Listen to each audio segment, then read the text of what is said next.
It started out as teasing, but I had deeper meaning when I touched your chest. Now I don't know how to act, but if I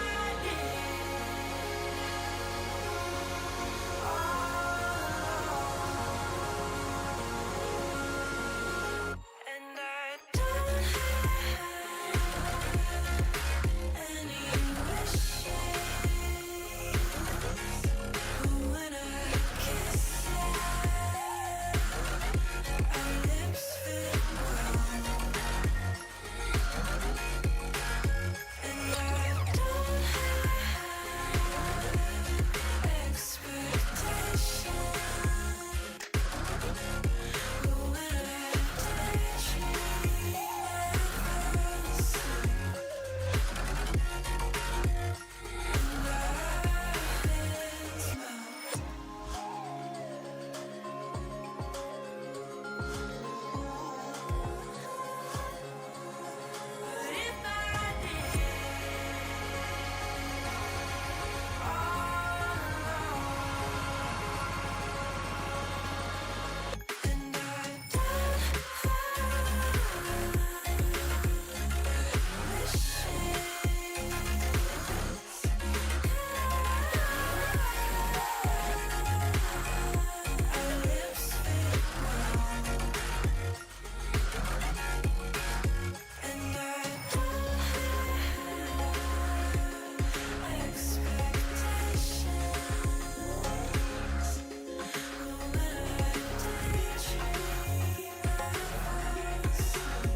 Way too many faces in the crowd, but I think that I see you.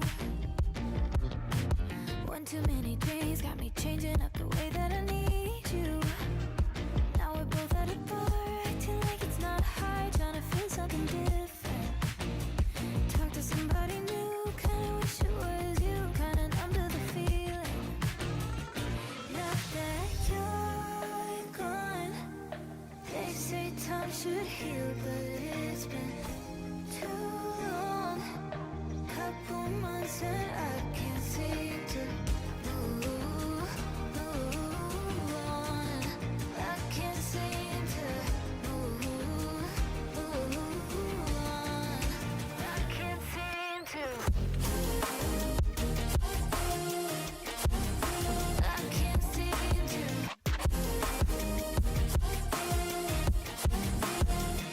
Not that you're gone, I can't seem to. I can't seem to. Laying on my floor, thinking about all the things that we've been through. From 24/7 to pretending like I never met you. No, it's all for the best, 'cause I know we're a mess every time we're together. Going out of my mind, and I wish I could lie, tell you that it gets better. Now that you're gone, they say time should heal, but it's been too long. Couple months where I can't seem to move on. I can't seem to move on. I can't seem to.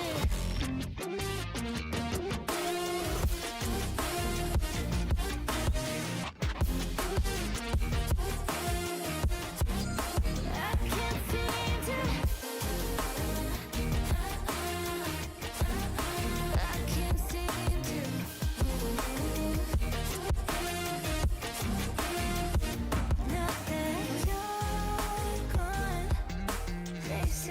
should heal, but it's been too long. Couple months and I can't seem to move. I can't seem to move on. I can't seem to.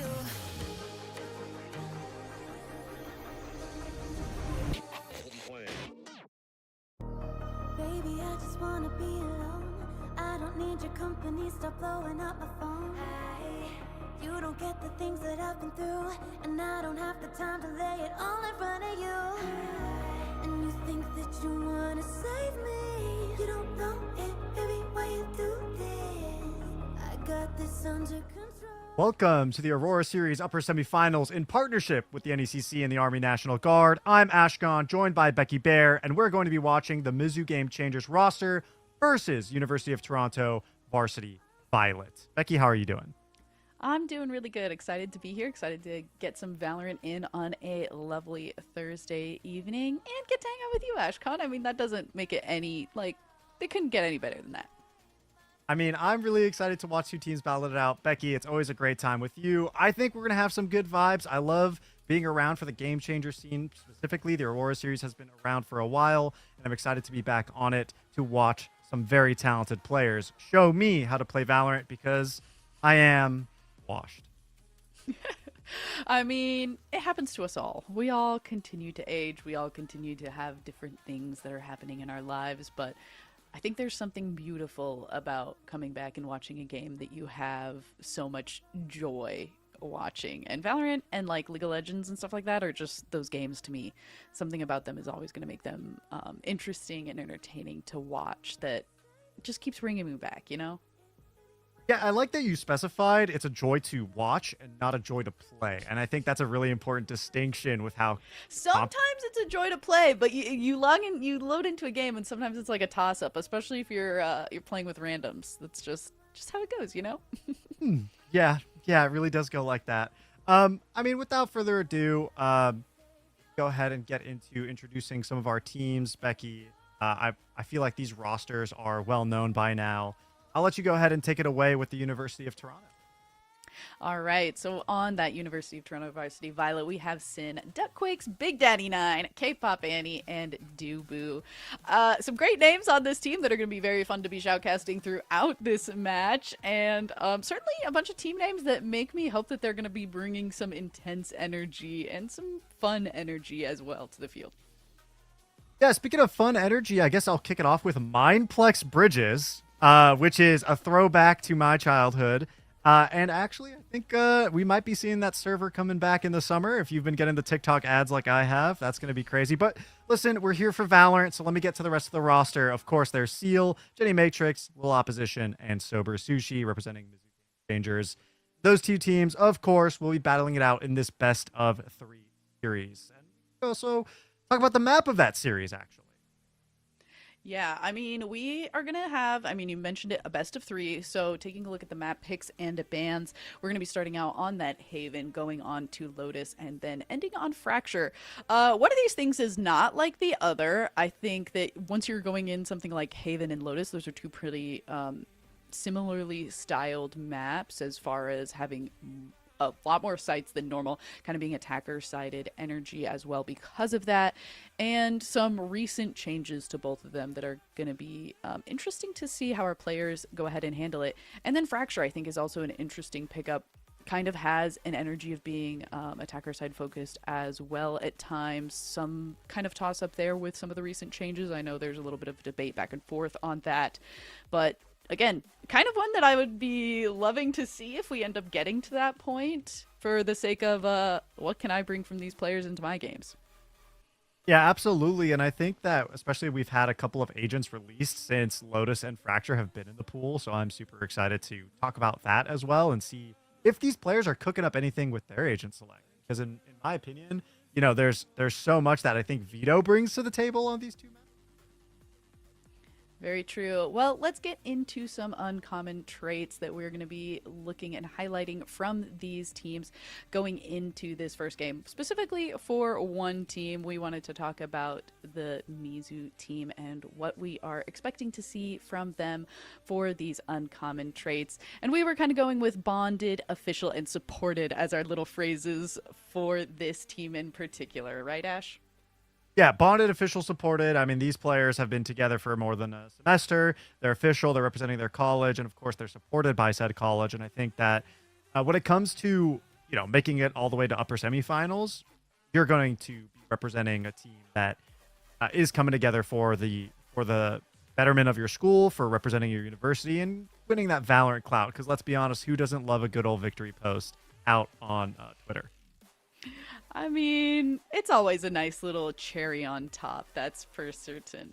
So, these are the traits that we are kind of keeping in consideration, and we think are going to be some strong pieces that are going to help assist this team in taking this W home for their college.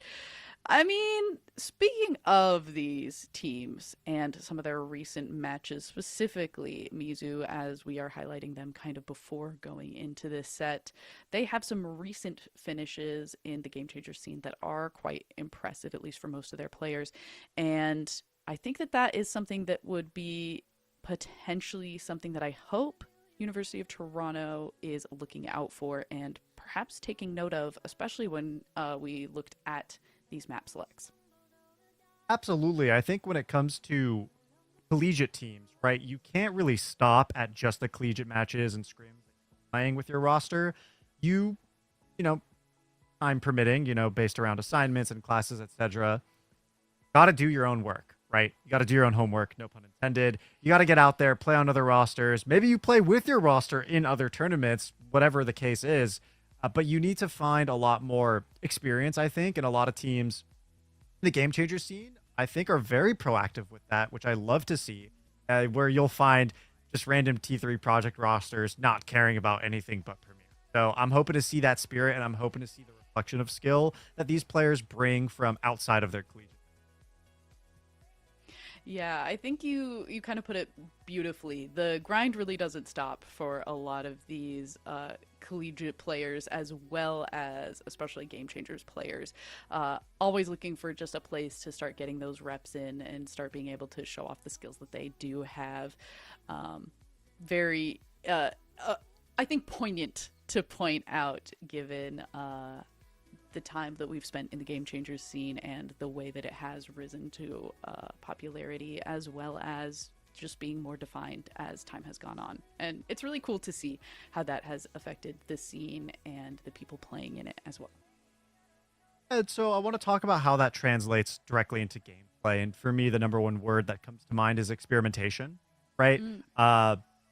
When it comes to exposing yourself to external matches, to other teams that may play differently from you, et cetera, you eventually become, I want to say, the forefront of innovation for games, which is such a LinkedIn speak way of putting, I like to bash my head into the wall and see what works and what doesn't. I think one of the main points specifically is whenever a new agent comes out, and Mix is one of them, which looks like we're having some conversation around that, but I think that No spoilers, get out of here. no spoilers at all. I think that Mix is a super fun agent to play. I think in the past, we've seen tier 1 teams not want to be early adopters of agents, of innovating strategies around maps. They like to keep things in a sort of norm, right? There's meta and then there's lack of creativity, and I think that in this specific division of Valorant, we see that creativity really come out and shine. So I am hoping to see a little bit of mix, as well as some combinations with maybe some movement agents. And the game has become so much more brawly with the recent patches after the initiator changes at the end of last year. And for me, honestly, it would be great to see that, further supported by an agent.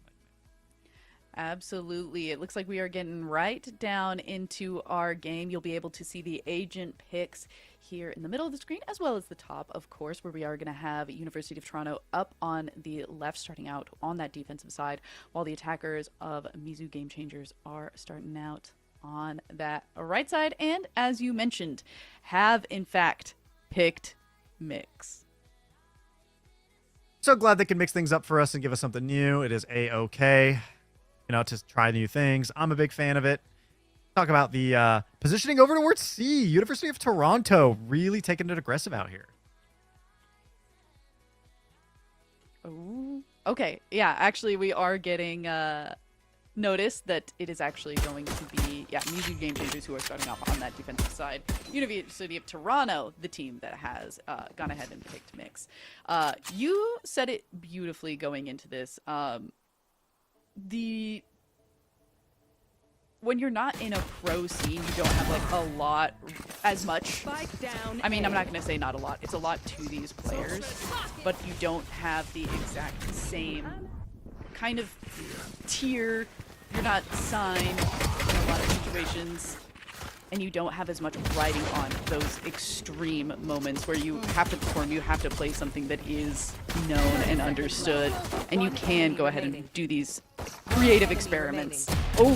As I'm talking through everything that is happening and the intense 2v1 that little opposition was stuck there in, but K-Pop Annie did come out on top, barely narrowly, alongside, I believe it was Sin there as well, but nicely able to get themselves that first attacking round. Yeah, I mean, it really came up with a start slow default almost, where University of Toronto approached through the garage, poked and prodded, found a little bit of pressure. After finding what they wanted, pulling the rotations, they found their way through A pretty quickly. Those fights got rather tight. I think it was closer than they would have preferred it, but K-Pop Annie pulls it through in the end. We move it around 2. We're expecting a conversion here for Toronto.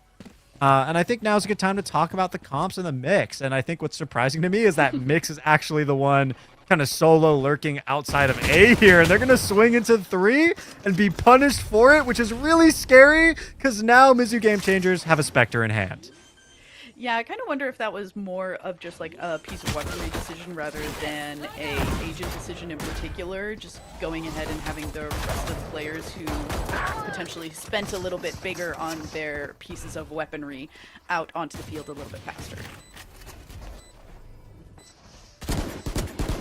Go, little jiggle out, slide through. It's Mindplex Bridges going for 1. It's a fight through. It's another 1v2. Does not turn down into the 1v1. It is the conversion 2-0, but an expensive conversion nonetheless. Both initiators survive on the side of Toronto. Duckquakes and Big Daddy 9 carry over a Bulldog and Guardian to round number 3. Everyone else has to buy up on the side of Mizzou Game Changers, and it is a decision for the attacking side on whether or not they want to spend that money looking forward towards round number 4. But I will talk about the 4 for 4. Everyone on University of Toronto are 4 out of 8 on those ultimates. Yeah, that's quite a place that you're happy to be in for University of Toronto, and something that I'll be interested in keeping an eye on as we go further into these matches and how they go ahead with these ultimate rotations and decide to kind of parse those out, especially when you have agents like the Chamber, like the Neon, that are kind of, the moment that you have them, you can immediately spam them, barring being extremely far ahead and not really needing the kind of economy pickup that those 2 ultimates give you. Aljon Rush, of course, is Mindplex back. It's followed up with a flash with the breach, and Sin takes the space. The control of Garage is seized. The flash comes through, spotted Seal, stuck in the corner. What an awkward drop out there. Punished for it. Mindplex Bridges at least gets to get away with 1, but that's not the preferred situation to be in. All right, Mizzou Game Changers, at the end of all that chaos, come out with an agent on top. University of Toronto over-investing into the space in Garage. But again, this Mix is lurking up all alone over at A. They're spotted by the Killjoy utility, and then they just cut noise. 30 seconds left. Yeah, finally are going to go ahead and make that final little dash onto this A site. That's going to be enough information for Killjoy to be able to give over to the rest of the Mizzou Game Changers team. They make this rotation, and I guess luckily for the side of University of Toronto, this is one of the better sites to try and defend against the defending side coming in through through these narrow pathways. Unfortunately, K-pop Annie goes down relatively quickly, and Mindplex Bridges, along with the rest of the squad, just make quick work of busting through those final shredded pieces of utility that University of Toronto had to offer. And we just got to decide on who gets the defuse. We move into a standard once a do. Round number 4. These are game changers. Doing a good job of locking down that garage, finding the 2 early picks. But I think that came out due to the, I want to say, volatility of the situation. I think University of Toronto, if they act a little bit more coordinated, they'll find themselves a lot more success moving forward into those early takes. And they've shown a lot of discipline with these defaults, which is a really good sign and a strong indicator that whoever's IGLing knows that their win condition is around finding map control and also getting rid of the Killjoy utility. Hey, the lurks by the mix is really throwing me off. Ooh, a little back and forth there, as it is going to be that other Neon going down to this, well, mostly the first Neon with a little bit of backup from that Sova. Kind of a little bit of a Sova Neon back and forth from both of these teams. Spotted Seal going to do a little back and forth as well, but ultimately get taken down, trying to keep that space and keep the attacking side at bay for as long as possible with those pieces of utility. But in the end, it's just not going to be enough. The Mizu Game Changers are going to be happy to have a little bit of an agent advantage here that has pushed University of Toronto to try and make a rotation and potentially go right into a little opposition here. Little picking going on. I think there's a certain awareness that little opposition has to the point that they could be surrounded. I like this repositioning here, right? You don't want to be open at 2 angles and not be able to watch both of them. It's even hard enough K-pop to watch Annie. a high and low. 30 seconds left. They just walk back. They just let it go. Us watching the shadows through the window. Are you gonna do it? No. Honestly, the patience from both of these teams in this moment quite impressive here. Does make that rotation away. Likely information that Killjoy was able to give over once again. Final few seconds of the round are going to be a quick plant coming through from this University of Toronto team, trying to reuse some of the last pieces of their utility once it came back up to go ahead and push onto the side. Dubu going to be the only player remaining towards the end there, hanging out in heaven, trying to hold down that fort, but it's not going to be enough. I mentioned that this A-side retake can be really difficult, but Mizu Game Changers making it look pretty easy the last 2 rounds, and I think especially worth mentioning in this last one when we were at a moment of parity. Strong double diffuses there. They can change it up into a 5th round. Change it up to a 3rd in this 5th round, I should say. Big Daddy 9, though, got the Rolling Thunder in their back pocket, and you don't want to see them. Sorry. You don't want to see him come swinging. Or you do. So- Who knows? Okay. Yeah, I mean, Breach does have a lot of things to concuss you with, and I think when it comes to the Rolling Thunder, you're just adding to the pressure of that. And it seems like speed is the name of the game when it comes to the tempo here. Again, with the flash out of the smoke. This time around, Spotted Sealed pulls it off as intended, but Sin has the Bucky, and they make quick work of 2 defenders. Oh, Mindplex Bridges trying to do some cheeky maneuvers there in that smoke. Does manage to get one, and we are just trading back and forth all over the place. This Bucky in hand, gotten a little bit of an upgrade in Sin's hands here as this plant is going to come through. Sober Sushi going to finally find in eyesight Dubu on that mix, and now it is left just between this Sova and Sin says the moment, this is what I was interested in seeing, is if the moment that you're this Neon and you've got the sparky fingers, if you just go ahead and say, I'm not waiting for a moment for me to blaze sonic run around the map. I'm going to go ahead. I'm pretty sure I know where you are. I'm just going to use it to win one gunfight. And while it seems like a little hasty, I love just using it to say, you know what? The rest of my team all have ultimates ready. There's no way that we're going to need all 5 ultimates going into the next round. I'm just going to lock this one up for my team on this round. Yeah, and it was an eco round for them, too, so I think it was a great decision. They moved 3-2, all the resources in the world to win things up. Oh, my God. Speaking of ultimates to be used as weapons, all the the pieces, yeah. then walks on through. Like a normal walkthrough of Garage, Becky.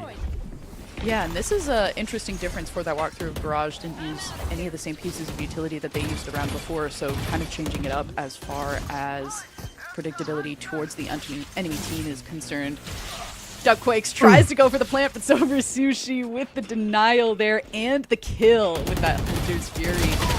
Very nicely done. And now Sin trying to do this little high-low game. Unfortunately, not prepared for little opposition to still be in that corner. Quite that ready for that moment. Unfortunately, not able to get the really swift Bucky maneuver off the moment coming through that window. 2-2 now, and Dubu knows that there's two players over here, but this stun is going to make it a little bit too difficult for Dubu to be able to come out of there. Mindplex Bridges doing a great job. I said that really weird. Mindplex Bridges? There we go. Great job. hold him. Of getting that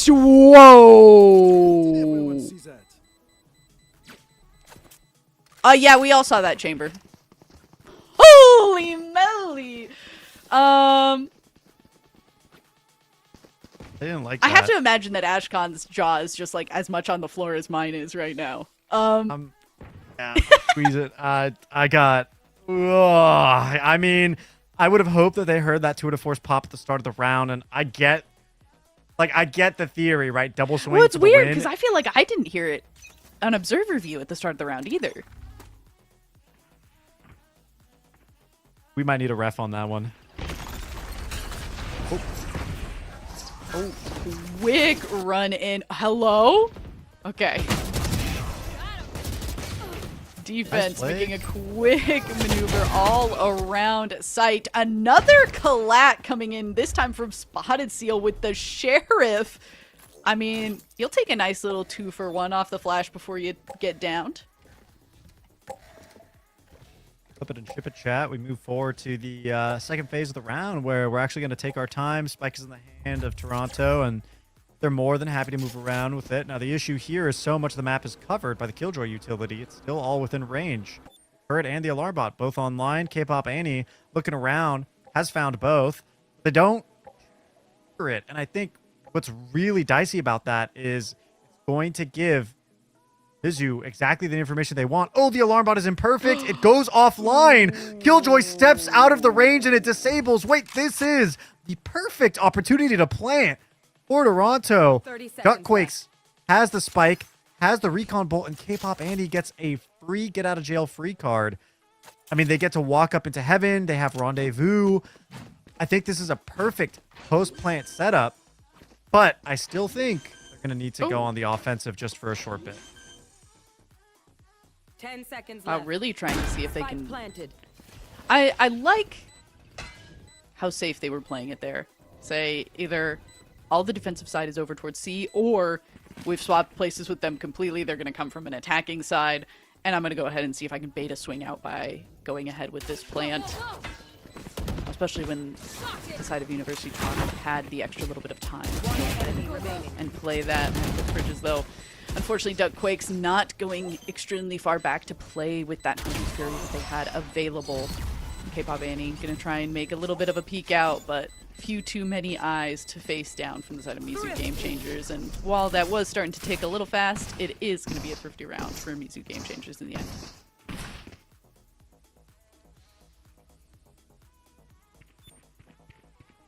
Top of that defuse, they get to move forward with two of those ultimates in hand. And I think what's really important is to think about the Spotted Seal, run it back ultimate, right? Phoenix has to come back to life after starting it up. And I think revving their engines is exactly what they would like. They've played a strong defense and they have been very solid on the retakes. But I think a tempo change for early space could really shake things up and bring them that fourth round, even things on the board for them.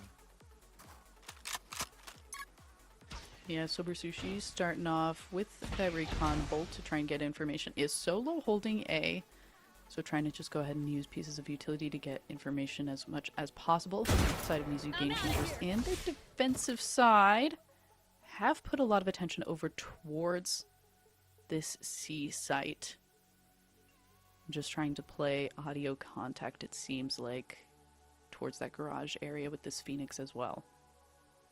At Toronto attack. They knew where the alarm bot was last round, and they took information into the current round before fighting out over towards A. Ooh, Sober Sushi does go ahead and move back.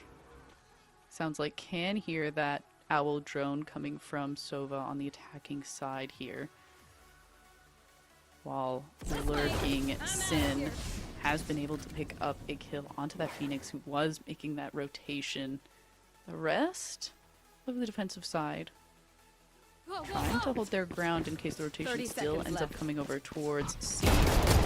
But a blazing run onto this A site in these final moments leaves Sober Sushi unfortunately taken out in hell there, and the rest of the defensive side forced to go ahead and make this rotation with Killjoy a little bit far behind, but does have that lockdown available once she's able to rejoin with the rest of the team.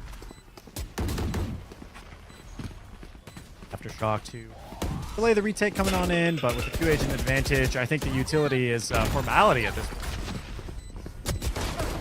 Ooh.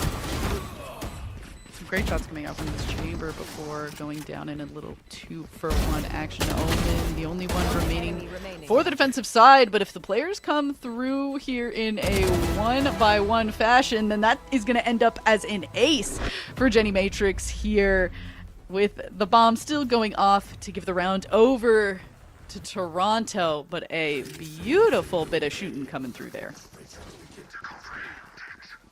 I mean, listen, Becky, University of Toronto might have won the battle, but I really feel like Jenny won the war, right? And Ace is just such a huge win for the team's mental, where, okay, fine, you win one round, but there's still so many left to go, and it's just map number 1 of a best of 3. You're really feeling yourself after that kind of an ace, and when you start to lead the pack as a controller, as Omen, you know, you can only just find better tempos for yourself, and we're seeing that reflected in the aggressive mid.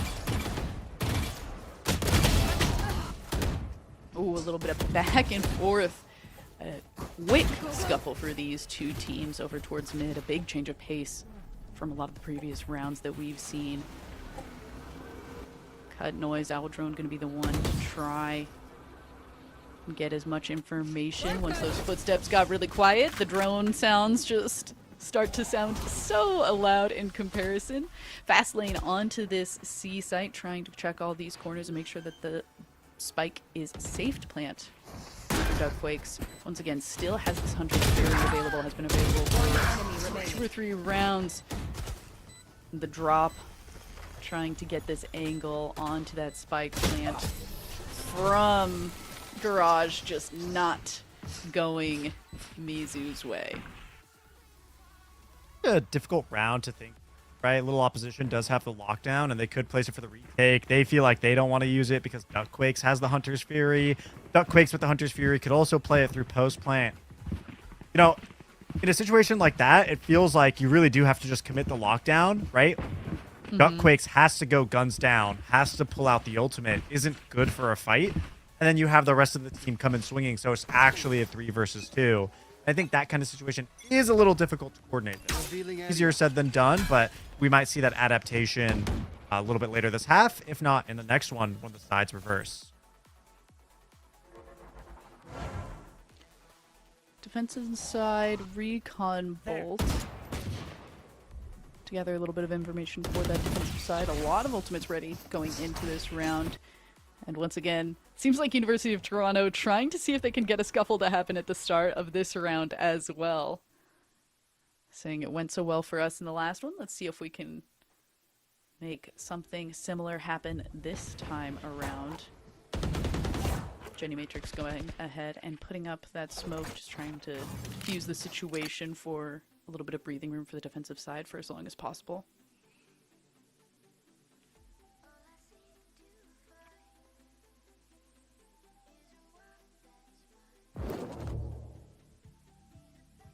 Folks going out here.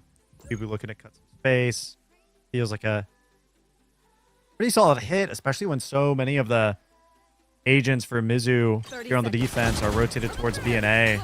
Turret gets to see things, but can't deny any of the space already being taken, and it's going to be a rather free plant for University of Toronto.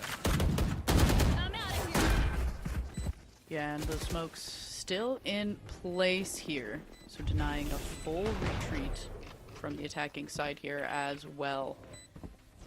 Some players hanging out over towards long. A lot of 3 other players decide to go in through garage for a little bit of this battle back and forth as we do see that mixture come out. The relocation from Sin coming in and shining to take out 2 defensive players before falling is a 2v4 now as Jenny Matrix goes ahead with the smoke and tries to just go ahead with the defuse in a last-ditch effort for the Mizu Game Changers, but it is not going to be enough as University of Toronto with a great kind of do-si-do around the map into a very exact site take.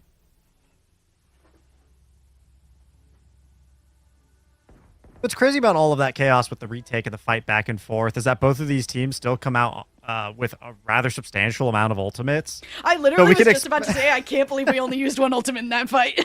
It's got to be a fiesta coming up, right? I mean, is almost I keep over. hoping. I keep waiting. I see this many ultimates and I'm like, yeah, let's just go crazy. I don't know. What are we holding it on for? Holding on to it for? I can't talk anymore. Yeah, man, your Overwatch is showing. It really is. Ooh, a nice early pickup there from Annie and making good use of that chamber utility as well. Defensive side making far pushes to start this round off. Not going to let the University of Toronto make the same swinging rotations that they have been making, or at least hoping to cut that off.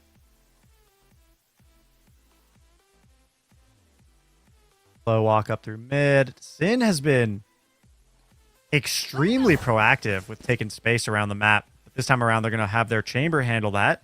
Instead, it's a little opposition who's posted up in this cubby and C long. They're going to have to face 3 people, and they're getting a little overzealous on that angle. Yeah, I mean, you gotta, hope that exactly this thing happens. Go for that little switch and hope to get one more. Dubu is going to say absolutely not, though. A beautiful run it back to start things off. Make this first pick a little bit easier and pop out with that flash. Unfortunately, not able to get the second pickup and make it a little bit easier for Mindfix Bridges to make this retake happen. A lot of utility coming forward. And this is just one of those moments where you're like, is this something that you think is going to be possible here? Do you continue to try to make it happen? What's it going to be? Knows that one player has to be hanging out towards logs, but unfortunately is not able to win that gunfight. And it is 8-3 in favor of University of Toronto before we go into this final round before the switch. Both of these teams have a rather... No, I'm blind. No? I thought the I thought the Guardian were Vandals, and I had to really blink twice. Oh, okay. Yeah, okay, yeah, also, yeah. the fiesta has to happen this round. It's now or never, people. Let's play. There. Okay. Oh. Well, we heard the chamber ultimate that time. Yeah, there we go. Now everyone knows for sure. Never be deceived by the French. Okay, Guardian through. Yeah, I mean, that's... If there was a position to play with the Guardian, it would be B-side. I guess you can spam the corners there. Makes you a bit more effective and hold in. Oh, don't want to get scanned. Uses the paranoid to delay earlier, I guess. That does work in their favor. University of Toronto are adequately spooked. They're adequately delayed.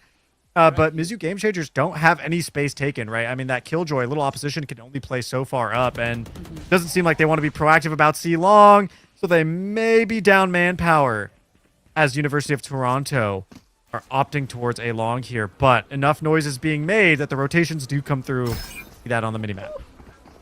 Wow, that hit? Whoa, okay. Kind of a little surprised that that drone shot hit, but... Oh, I mean, okay, this is the fiesta I was hoping for, and here we go. Rolling Thunder comes through. Shocking moment from the Neon, and it is going to be answered with a lockdown and the sparky fingers of the defensive Neon as well. K-Pop Annie on the lurk is going to go ahead and shorty down that lockdown and just prowl around. That's like my own personal nightmare, is jumping out around a corner, saying, you know what, I know somebody's going to be here. I'm going to hope I can win this 1v1. And then it's 3 people. Not even to mention the great, like, the swinging headshot that we just saw from Big Daddy 9. Trying to make something happen 9. on that last round. The side of Mizu Game Changers happy to have themselves a little bit of a win after a little bit of a loss streak there, and at least keep this from falling too far out of their grasp. I want to point out that they call them Big Daddy 9 because they end the first half with 9 kills every time. That true? I don't know. Chat, that true? Chat, is this true? Chat, Chat, is this true? look at the data. Somebody pull it up for me. Thank you. Moving on to Mizu Game Changers now on their attacking side, and we're going to see just how similar or how much of a change there is between their strategy on the attacking side and how they play the defensive side. A quick start for this attacking side with a little bit of a ring around the rosy for little opposition to K-pop Panty. There can only be one lurker, and they are fighting for the position. Oh, K-pop Annie. Oh my god. Okay, still gets it with the headhunter. That's nice. Player standing. Staring at one bullet. One bullet is all I need. Rondo squad now on the defense. Get the upper hand with the rest of the fights that broke out in mid. So it leaves Jenny all alone, but Jenny's also got the paranoia in the back pocket.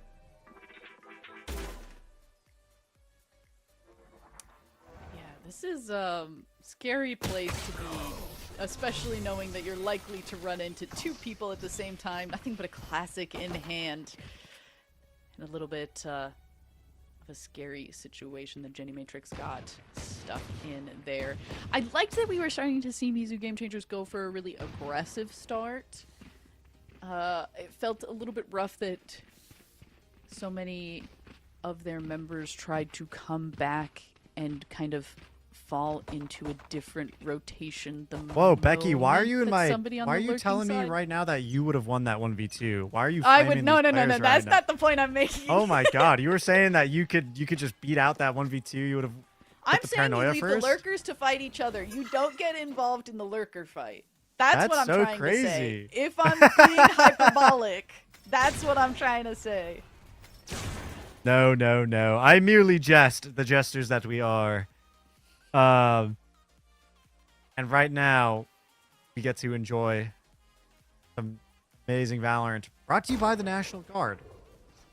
Sport Trials is presented by the Army National Guard. Find your calling at nationalguard.com. Ooh, Big Daddy. Guardian in hand and on the ground now. Can be a little bit of a back and forth fight from the defensive side as they push to try and go for this retake onto the site. And is left with just Jenny Matrix remaining once again. But ultimately, that Phantom buy from Dubu is going to be doing absolute work and taking down 3 final kills in that round to put University of Toronto up to double digits. Whew.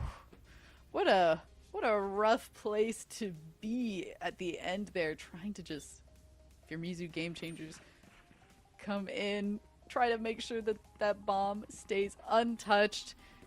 The University of Toronto just doing a great job of locking down all of those angles. I love trying to play a little bit of a scrappy B site myself, but sometimes it's just a little bit too scrappy, you know? I mean, that's fair. It's such a awkward site to navigate. Both sides are left open. It's not fun. I can say it's definitely not the easiest. Double duelist comp. I did like the 2-1-2 split. Both duelists leading a spearhead on CNA respectively. Now pivoting towards the garage, looking for that trademark, right? Chamber Trip does need to go down in the same way that, you know, University of Toronto, when they were on the attack, they made sure to get rid of the Killjoy utility after a while. So love to see that reflected in Mizu Game Changers' attack plan. And again, moving over to A after they're pretty sure that the rotations have been sent to the other sites. But University of Toronto, a little bit faster on the uptake. Yeah, quite the early ultimate coming through from this Phoenix as well is going to be able to pick up one upon moving on to site. The attacking side of these game changers, 4 players remaining, make it all 3, and every single one of the defensive side eliminated. So, as fast as I am trying to speak, Hunter's Fury now going to be ready for the attacking side here, and this is kind of where I would like to be if I'm on the attacking side. Use one of those ultimates that has a really low, is really easy to get. Phoenix's being one of the easiest in having only 6 pips that it needs. And then kind of just like have that kind of cascade into somebody else on the team and trying to use them, have them ready again. That's what I'm hoping to see from Mizu Game Changers going into this next round. I know a lot of Sovas really try and hinge using their... Oh, I was just about to say a lot of Sovas try to hold their ultimates for post plant, but I love just saying, you know what, let's see if we can get some information out of it. Let's see if we can move the defensive side out of those corners that we know people love to try to lurk in and use it to be aggressive. It is resulting in a 2v2 situation trying to push onto that A site. The defensive side have left successfully holding this A site, but the running change from Mizu Game Changers on the attacking side over towards the C site might buy them the time they need, because that is a long walk over towards C side. Oh, this forward position by little opposition is going to provide a lot of information if they know that, right? They still have so much utility in the back pocket. Yeah, time is ticking away, and I think at a certain point you have to realize they're rotating in the other end of the map, and it's going to be a 2v1. They approach Sober Sushi here, Becky, and it's looking rough. Oh, Sober Sushi, yep, does turn maybe just a little bit too early there. Little opposition actually going to really choke up on this point as well, and unfortunately lose that 1v1 duel to Big Daddy 9, who's also going to get this defuse off. 5-11, University of Toronto, they're fast approaching that point for map number 1. They really want to take this series in a swift fashion. And I mean, they've been showing a lot of proactive behavior in that. Game Changers coming around with some pretty strong post plants, and that's not to say that they aren't showing some strong understanding of the macro game, but it just feels like these small errors here and there are beginning to pile up. They're beginning to stack up, and all they got to do is fight back. Not seeing a timeout yet by either of these teams, and I think one might be due for Mizu if they want to stay within this haven for a fighting chance. Yeah, I think this would have been exactly the round that I would have liked to have seen a timeout called. Knowing that University of Toronto won way on a round, putting themselves at match point would be very difficult for Mizu to claw back from, but 2 great sheriff shots coming through here. Some upgrades on those pieces of weaponry allow for Mindplex Bridges to take 2 more kills here. Get this spike down. There's only 1 player remaining for the defensive side, and it is that Chamber trying to play around as many of these corners. Mindplex Bridges doing great work playing off of the utility to try and get these picks. The rotation and attempted knifing that just happened. You're down 6 rounds. You're down 6 rounds. You're down 6 rounds. You go for the knife. I don't care if it's the 3v1. That is devious. Mizu Game Changers are here for the vibes. That is absolute cinema. Yeah. I'm not even thinking about that. I'm just sitting here nodding respect. I mean, I can't criticize. That is exactly how I would have played out that round, to be frank with you. I am the individual that screams, let me knife them, let me knife them, let me knife them. So, you know, as a caster / analyst, sure, but you know what? Mad respect. Ooh. You love when you hold a little angle and get the reward. You love a little treat. A little treat, if you will. Taking out the Sova with an ultimate, that might be a big treat. As far as treats are concerned, I don't know. Chat, you tell me. Taking out the enemy Sova that has ultimate ready? Little treat, big treat? Middle treat? Who's to say? They found my trap. Here. Neon ultimate ready for the attacking side. K-pop Annie. I'm just like, I'm so in awe of certain moments where somebody like has a Bucky and the perfect smoke comes up for them to be like, don't mind if I do, waltz right into the smoke 30 seconds and left. be able to pick up a kill. Do ultimate ready for this Neon. Oh, I believe popped there as well for both sides. Nope, only one side. And Mindplex Bridges with it and 20 kills for the side of Mizu Game Changers. Both of these Neons showing up in absolute spades. While the defensive side of University of Toronto do have that Chamber Ultimate popped and ready to go, as well as 3 other ultimates if they want to really hold down this defensive side.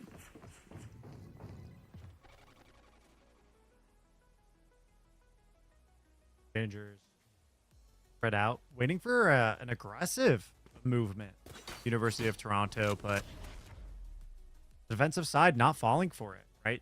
They know that they do want to push pull. They do know that they want to take some space, but they're being very methodical about it, right? Even that flash and Sin peeking out when no one is spotted, they're not really trying to overcommit. Oh, maybe I speak too soon. Oh.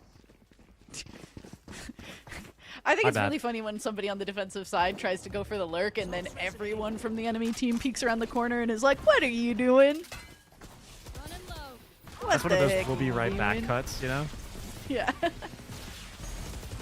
feels very 90s sitcom energy to me. Ooh, the scan coming through there from K-pop Annie Dubu with a nice little bit of backup. Spike is down, little opposition, the only player remaining for the attacking side. The turn comes through, and the burn as well from Duckquakes, putting University of Toronto onto match point. Backs against the wall. These are game changers, but they're still able to fight 3 ultimates. The overdrive is ready for any sort of clutch situation. We've seen it before in this series used that way. Could be used for an eco round, spotted seal, and extra life in the form of the run it back. So Sushi one off from the Hunter's Fury, and little opposition can certainly guarantee a post plant. Lockdown coming up in 1 as well. Jenny Matrix, listen, I love Omen, but from the shadows, I mean, you know, it's got some very Not the ultimate niche that's going to uses. save you the game. Yeah, likely not. Spike Ooh, an unfortunate start to the round for the defensive side. 2 players picked off pretty quickly, and the remaining Mizu Game Changers squad all have ultimates ready to go. That spike did not get planted though, so a little bit of a relocation for the remaining players, and back and forth scuffles starting once again. It is Neon v Neon. It is top frag versus top frag to win the game for the University of Toronto Varsity Violet. That's how we do it. Becky, Did that I end think, screen say it was 13-0? it wouldn't be the first time this game is bugged, all right? We know that wasn't true. In case that's what it did say, because I was like, wait a minute.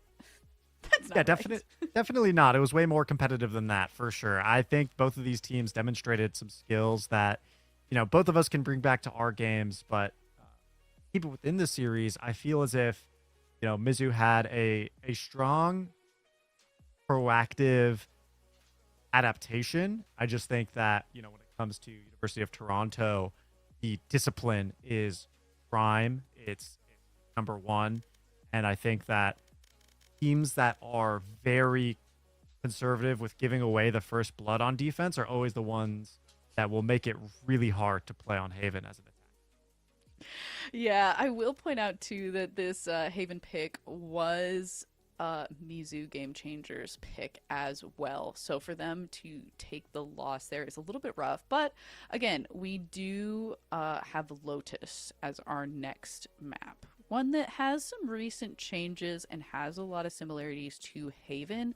So I look at these 2 map picks back and forth, and I am kind of feeling that despite them being opposing side picks, they kind of have a similar enough energy to them that I would consider it to be pretty even footing both ways. Yeah, I think I can agree with that. I think there's a lot of default potential on Lotus that is very, very similar to Haven. I think that the site rotations are a little bit easier between A and B as well as C and B on a map like Lotus, but still similar enough. Like, how would I explain it? Right, the Yeah. the defenders on Haven get to slip between A, B, and C. The attackers on Lotus get to slip. And I think that's the largest difference between the two maps, and I feel like that makes them very easy to plug and play. I'm just wondering, uh, Becky, I'm a big Viper fan. I don't know how you feel about her, Oh. especially after this whole Alpha and Omega thing that's going on. But I think that It she's a is staple making of me Lotus. a bigger Viper fan. I will say that. Are you a Chiper Um, fan? no, just Viper. No love for the French, and that's how it should be. We hate Chamber. All the homies hate Chamber. All right. Well, looking at the uncommon traits that we talked about going into that round, what are we hoping to end up seeing from Mizu based on what we said and after that game? I think I want to see that energy out of Mizzou. They definitely made the adaptations that they wanted. I feel as if their tempo was a little bit slowed going into the end of that first map. But of course, as you see these things develop over time and the way that I want to say Toronto were actually forcing things to slow down, it can be hard to make that request. Absolutely true. I'm interested in seeing how map number 2 is going to go, but before we get there, we're going to go to a 5-minute break, let our players resettle, and then we will be bringing you Lotus.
Welcome back to the Aurora series upper semifinals. Once again, I'm Ashkan, joined by Becky. We just finished map number 1 between two amazing teams. It was Mizzou versus University of Toronto. University of Toronto took the map of Haven, and we get to move forward into Lotus. Becky, what do you think about that last map? What do you think of going forward?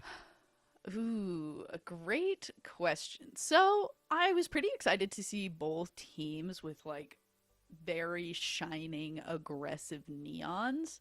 I would be interested to see if we bring neon into Lotus as well. I know there are some teams that do like that. There are some teams that don't like it. I personally am a fan of Ms. Zumi's on Lotus, so I would love to see if we get a little bit of a mirror match from those two players once again. I will be interested to see if Mizu also does the kind of double duelist thing again, especially again because we are kind of going to a 3-site map. Are we leaning that heavy into our attacking side? Are we going in something that's maybe a little more defensive, strategized now that they're down a match? I'm just interested in seeing how exactly that's going to go, especially when you just had to face down the kind of wild card that was the mix pick from Toronto. Yeah, I think that Double Duelist is likely going to be the more popular comp in general, Becky, and I think you're definitely onto something there. I'm just biased. I really like, you know, my slow play. Big Fnatic fan. Always loved EMEA. I'm boring. I'm on the opposite end of the spectrum. I'm so sorry. But you know, even in my own like theory crafting, for the premier team that I'm playing on, we've been looking at Veto Deadlock as a double Sentinel combo because we are giga cringe.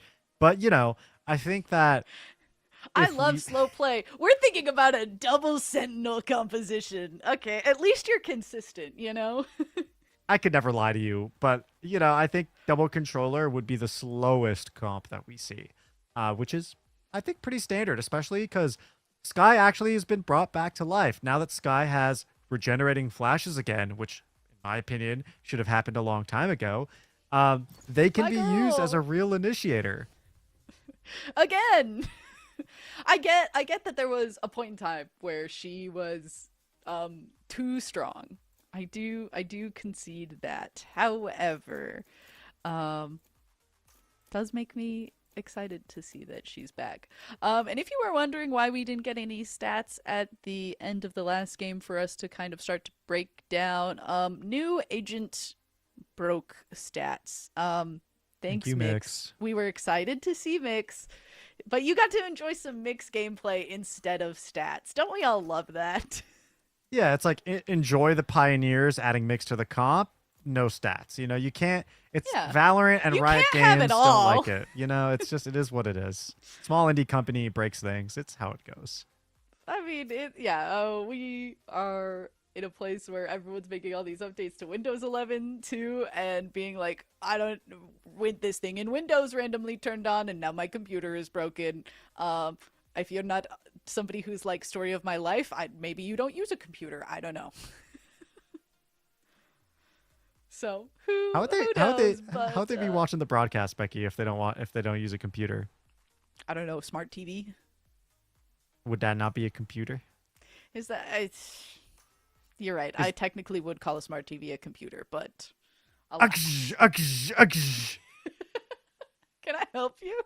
No. Okay. What are you? Okay, so you mentioned Viper, you've mentioned Sky, you've mentioned maybe a little bit of a double sentinel composition as something that you enjoy, but what are you actually expecting based on what we saw, and how does that go into our uncommon traits that we have for the side of University of Toronto? Well, we were talking about how Toronto were disciplined, organized, and precise. I think they showed a lot of discipline, particularly on the defensive side of the map. So to me, I think the Asian composition does have to reflect a lot of coordinated and organized play between, I want to say, at least two initiators. That's just my guess. Yeah, and then I believe our other ones were organized. We got to see just organized is a way of putting like team synergy, but in a way that I think is kind of unspoken synergy. And I feel like we really got to see that in the way that they made a lot of those rotations, both on the attacking and defensive sides. And then, oh my gosh, okay. Dubu is going to go ahead and say, no stats. I'm picking Mix again. That's okay. I'm excited to see Mix. I will happily take Mix and try and just pay better attention to the stats at the end of the game to comment on them. I just didn't know that that was going to happen, but we'll pay better attention this time. We all know that it's a potential to happen. Our production has let us know that they're trying to work on a workaround. Thank you, production. But just be on the lookout for those stats as we hit tab at the end of the game, you know, just in case. Well, speaking of the game itself, Becky, I guess we got the guess correct. Double initiator for the side of University of Toronto Varsity Violets with the Gecko Fade. Gecko is actually a bit of an interesting pick there. Okay, I'm a Gecko lover, and I think that Lotus is one of those maps where you do have a lot of expression with a character like Gecko. You kind of can get the most out of every single one of those abilities. And I just Wingman just has the capability of being so strong. And after we saw, once again, the organized gameplay that we saw from University of Toronto, I'm excited to see how that is going to allow for them to play off of something like the Wingman going into this map. Yeah, and I'm also wondering now that Mosh can be picked up. I mean, it's been a while since that change has been made, but Lotus, I think, was the map where Mosh was used the most. So I'm wondering if that refund is going to come into play a lot. I'll certainly be watching for it.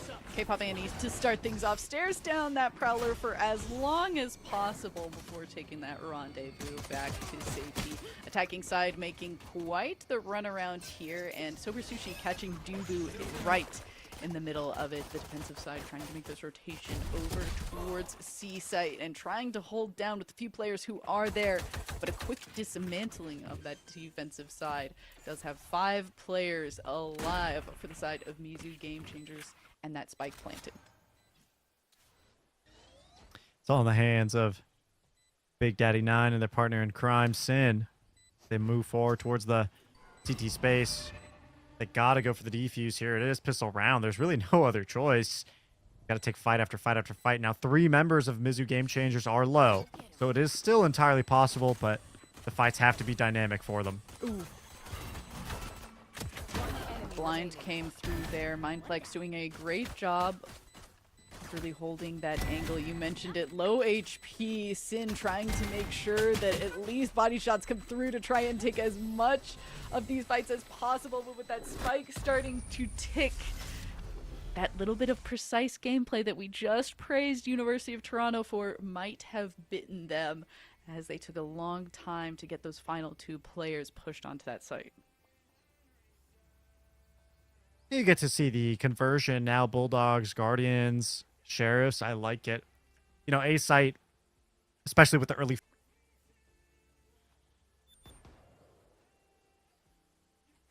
Those weapons, I think, really make sense to me. On the flip side, Sin, who was able to rack up some of the kills, wants to be a little cheeky with Bucky over in the tree door, which I think is the right move, to be honest with you. I do like that.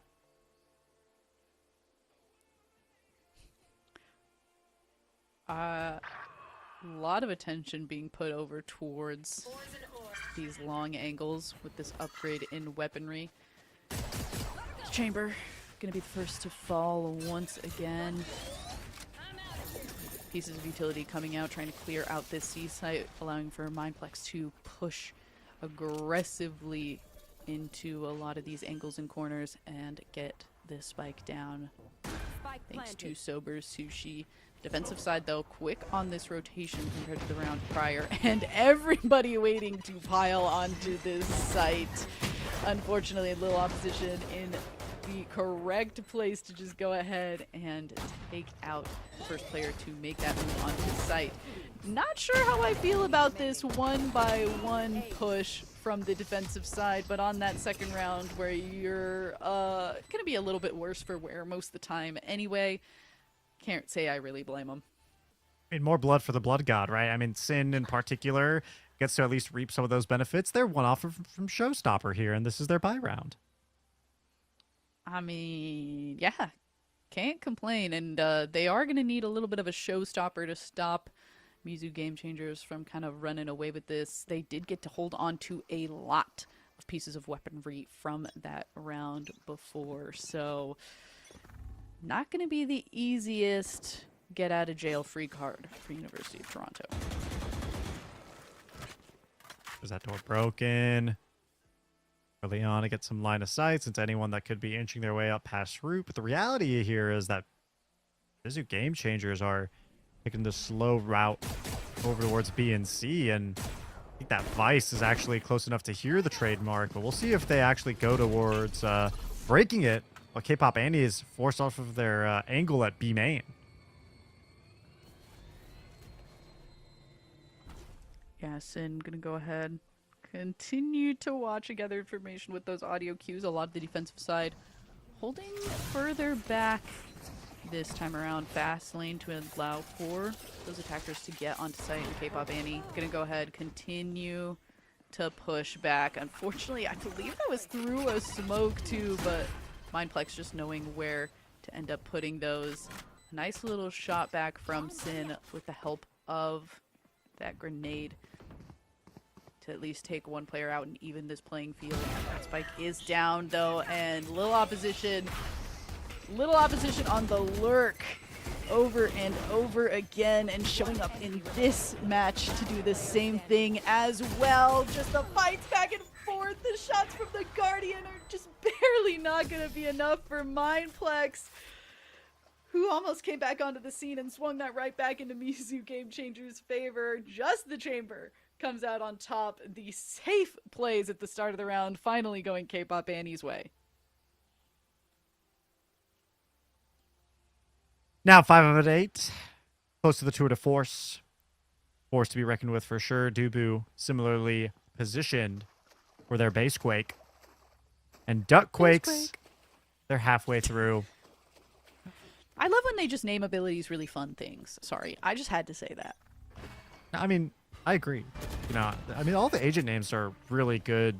I wouldn't say puns, but close enough to what the agent does that I really Yeah. like them. Change of pace here. Attacking side of going over towards this A site. Having a lot of fun kind of playing around the audio cues of these doors, be it towards A site or C site. Lurk from Lil Opposition again, very far on the other side of the map. And this is something that I feel like we were seeing a little bit of from Mizu Game Changers, but not quite to this extent last time. Sin making quite the push out with nothing but a sheriff in hand. And it's going to be a 1-for-1 trade there. Defensive side making rotations back onto A. Unfortunately for Big Daddy 9, Spotted Seal making a timely peek around that corner. Only 2 players remaining, and Lil Opposition tries to go for the knife. Again, we gotta respect it when it happens. K-Pop Annie in a 1v3 situation has had some impressive moments, but a little bit too tall of an order. And not surprising considering that that was a rough econ round for the side of University of Toronto. And with the University of Toronto making their way past that econ round, they get to buy up. Again, while being properly armed, they'll be able to better maneuver the map here. And I think they're actually looking to set themselves up for a very aggressive A hold and then rotating out the agents towards the rest of the map. Very standard spread. They also have moved that Chamber trademark, the trip, from C to A. To B. Excuse me. Mindplex. Yeah, pop the neon ult. Throwing out some of those stuns as well to try and make a quick dash from B to C. The attacking side. Full control over this C site, and the opposition is going to be able to get this plant through here. Defensive side hanging over towards that B side, making their slow rotation. They are going to be forced to go through this door and give over a little bit of auditory information. Deciding using the game change. There's a little bit of a rotation of sides here from our 2 teams. Nade goes out to try and clear some of these angles. But speaking of angles, Sober Sushi able to get a nice shot there with this initial push onto site from the defensive side.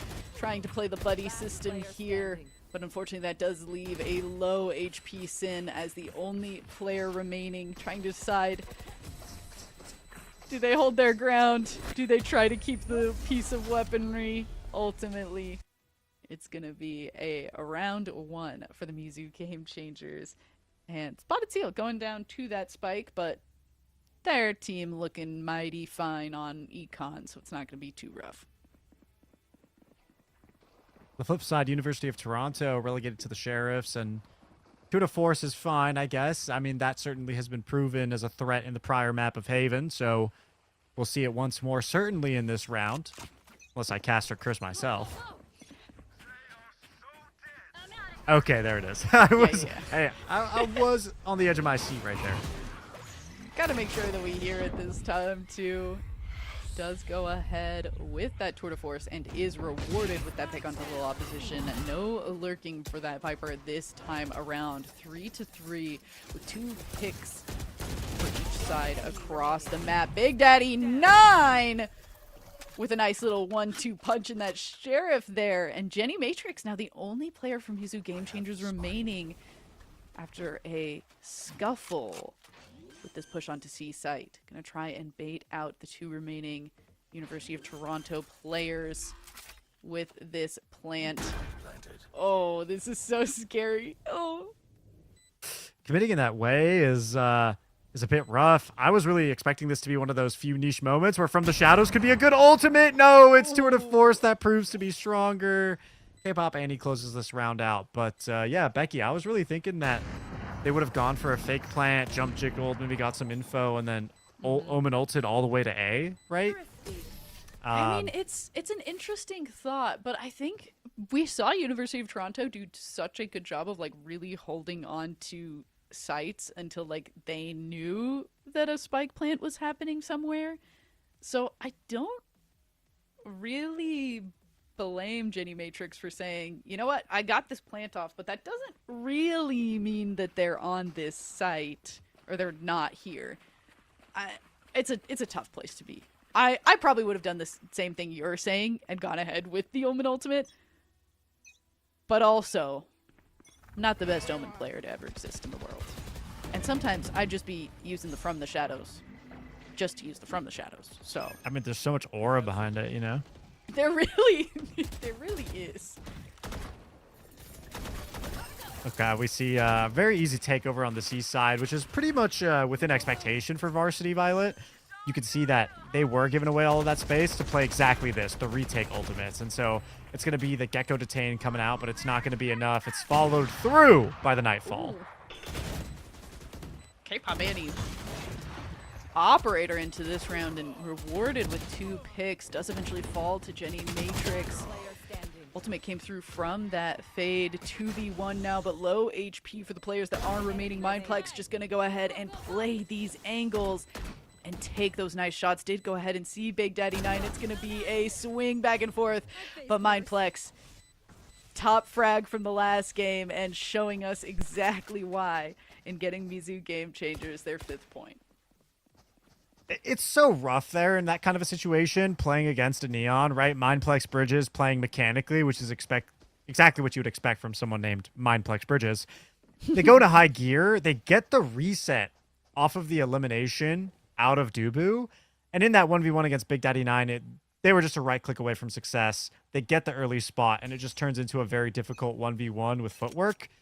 And of course, again, mechanical players come out on top in those situations. Mindplex Games is exactly that. Mindplex Bridges is exactly that. Now, in the present round, we see a lot of space being slowly taken up at root, but much faster being taken on B, where the entire defense is flanking over a wall. Now, can we go 4 over at the same time? Oh, and everyone turns around too. You can see their shadows. Eep. And the one player with the Phantom now is trying to go and rejoin the team. Paranoia did come out, popped the ultimate from Dubu. Unfortunately, that is exactly the moment that JD Matrix peeks around that corner. 2-2 though, so this should play. almost ends up going University of Toronto's way, but just narrowly. The turnaround from the side of Mizu Game Changers keeps them with a strong hold on their lead. I gotta be honest with you. I really liked that proactive movement with the entire squad. I liked it going too, on. and it was so close to working. I think it's heartbreaking. Dubu was standing out in the open. The base quake was getting popped, and I think that was the ultimate needed to win the round.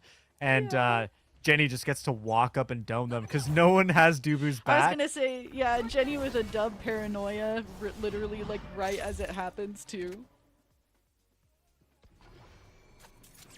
So a tree pop, very fast hold over towards, fast take over towards a K-pop Annie trying to hold with the op. Viper wall not perfect. It does not cover heaven, but it is enough territory to make Mizu plant the spike. Ooh, Mindflex Bridges getting pretty aggressive up here.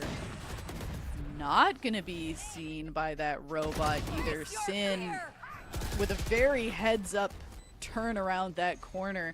Duckquake's also going to be able to get a pick, continue to hold things down for that defensive side. And of course, we got to shout out Dizzy there. Nice little blind in action. I would love to have a cast where I just talk about Gecko's creatures and never actually mention Gecko.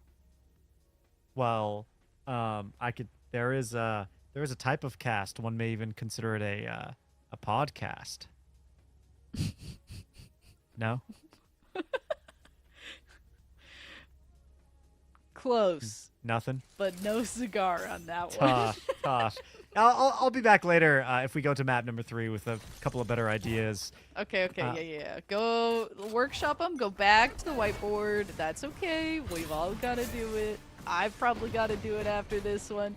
Mindplex Bridges has already been to the whiteboard at least like 6 times. And has once again quickly gone on, cleared sight, and is trying to take even more space. Despite the save that the Mizu Game Changers are on Dubu. Once again, we'll be able to just make some of these little picks around corners, try and start things off for the defensive side. But some beautiful sheriff shots coming up from the Mizu Game Changers. Make it that much more difficult for the defensive side to make this rotation. Duckquakes trying to hold things down at this. I mean, we've been mentioning sheriff, so this is one of the moments where you maybe forget that you could turn around a corner and just get ear blasted by a Bucky. Or, you know, maybe the corner turns around to you in the form of Neon. Yeah, the high gear jump around movement, I don't know what I'm shooting at, and now I just got slid on Buckied, is a pain that I understand quite deeply, quite viscerally. There's and nothing that quite feels worse, and it's exactly why I love seeing Neon on this map. Really, really it is, and I just, you know, Mindplex Bridges is doing exactly what I just expect them to do, really. I know I keep saying that, but it hurts. It really does hurt me on, like, an ethical level. On an ethical level. Heard it here first. The Neon Bucky. Unethical. Oh! Okay. I love these two are the lurkers, and they've got the strong back and forth rivalry at every single moment. Need to press forward over towards the seaside. A lot of utility kind of popped already between these two squads, so they move into another phase. Mizu Game Changers feeling relatively strong here, especially with how low Duckquakes is. And Duckquakes might just be forced to peek out their head. Yeah. Hey, when you're at that low of HP, the headshot, the foot shot, it really doesn't matter. You might as well peek your whole noggin out there. I feel like little opposition on the Killjoy last time, this time around on the Viper. I just feel like I know the Killjoy gets 30 put seconds and left. relegated onto lurk duty a lot, But I feel like something comes alive in players the moment they get to lurk on a Viper. Something about the aim improves too, it feels like. Well, let's see if that holds true right now in this 1 versus 2. Last player standing. Yeah. There it is. Little opposition goes for 4. Becky, you predicted it perfectly. They got the aim to close it out. Last round. Well, before I the mean, switch. it's a lot easier to aim when somebody is not also aiming at you. I So disagree maybe that's part of strongly. it. I disagree. I cannot shoot anyone that isn't looking Oh. at me directly. Okay. You're one of two. Well, yeah, you're one of two people. You're somebody who, oh my gosh, they're not looking at me. I have to take the shot before they turn around and do see me and shoot me first, because that will be embarrassing. And then as a result, you end up missing the shots. Or you're the other way and you just like actually breathe in that moment and take the time, line up the shot, and get it. And you're really one of those two people. Inside I you got there too are much two wolves. ADHD. 2 wolves? Inside you there are two wolves. One of them breathes when somebody isn't looking at you so you can line up the headshot, and one of them screams and just starts spraying. Dude, 2 wolves is like so last year, man. What are you, Unk or something? Yes. You said that with so much pain in your voice, Becky. And it could be worse. Almost as bad as K-pop Annie being ran at by Mindplex Bridges, who's just getting to run through the side of University of Toronto. Gotta go. Yeah, that's Yeah. that's about what That's happens the when neon. Overdrive Neon gets popped. gaming. We move into the second half, Becky, and I think at least the dynamic will shift a little bit from what I understand. I mean, Spotted Steel is on that Vice, right? And so I think that Vice thrives as a very passive agent. You don't really get to put, like Killjoy, you know, you could put your turret forward on some angles and whatnot. You can have your alarm bot maybe pushed out on somewhere that might not normally be placed. The Vice wall kind of has to remain in those chokeholds, in those choke points. So I'm really wondering, you know, how is the side of Mizu going to enable their neon on the defense? Can I level with you? Yeah. I think Mindplex Bridges is just like gonna do Mindplex Bridges things.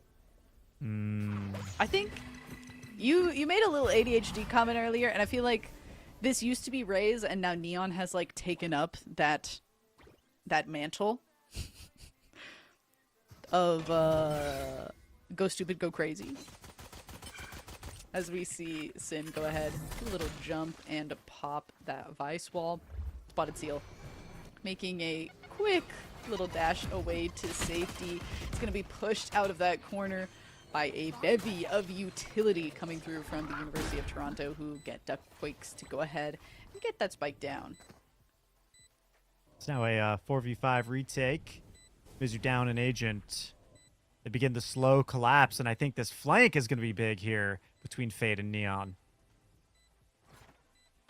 Yeah, I'm interested to see There. which way they decide to go, and it looks like they're splitting up here for a moment. The push through Player into the standing. 3 players in tree, the turn and burn out from that crate as well on that Fade, and University of Toronto get themselves a attacking side victory to try and bring their spirits back up. And I think that keeps them within the game pretty solidly. Had it gone the other way, Mizu Game Changers, you know, move into the double-digit zone. University of Toronto now expected to convert this round. It's a very possible 5-9, and that would still make them 4 rounds behind, but that's a gap that is easily surmountable for this kind of a roster. And I think with the double initiator, they'll get so much constant info on what the defense is up to, as well as throw out some pretty major debuffs. Yeah, Not ready yet. our Grows getting destroyed. Prowler trying to gather information and does alert that, yeah, a Vice is there. rotating, coming through from the attacking side. And I'll go back to the thought that I'd started to say and then was formulating, and then things were happening, and then I started to panic. The double initiator versus the double controller, you were kind of anticipating seeing something like the double controller. It has like canonically been pretty popular on a map like Lotus.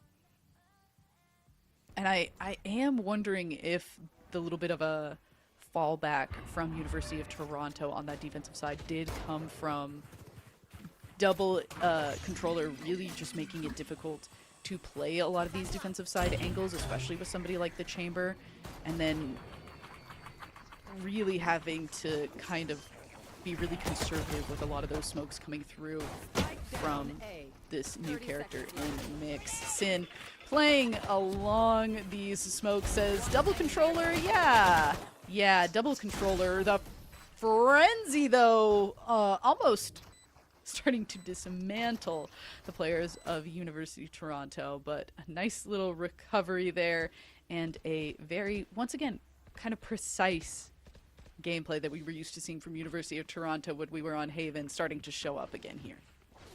Yeah, Mindplex Bridges came in swinging there with that frenzy, like you pointed out, and they got 2 eliminations with it. It was University of Toronto that had to stop the bleeding sooner rather than later, and they were able to, because I think that was going to get pretty dicey, right? You never want to let Neon get into that second slide. That's the territory that they were approaching. It's put down. University of Toronto make the conversion. They come out with 3 weapons. It's exactly what they want.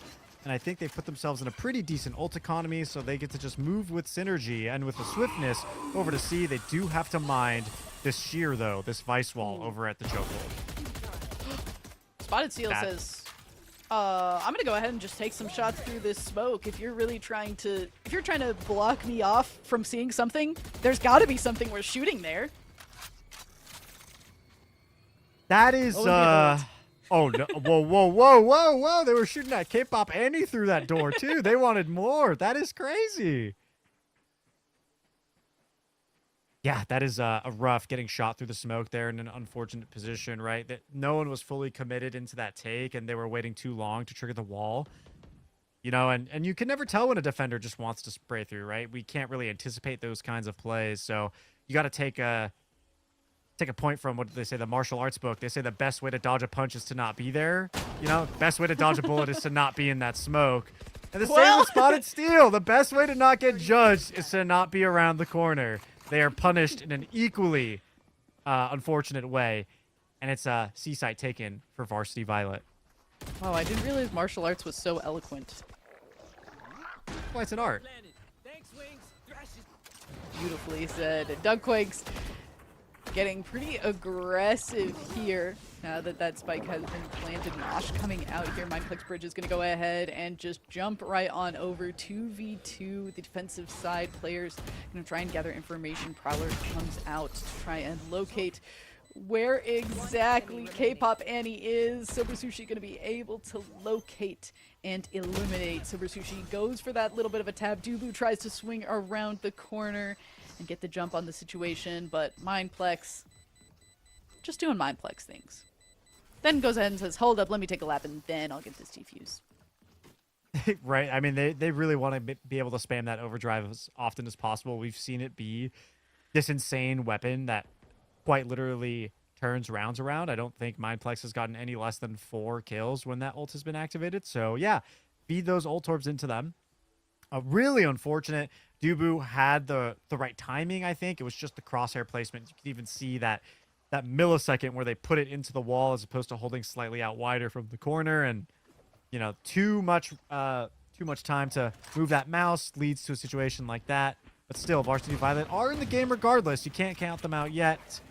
They're looking towards C again this time. And now that they've sort of found out where the Vice is playing consistently, they can make a more decisive default and hopefully this time not get sprayed out through a smoke.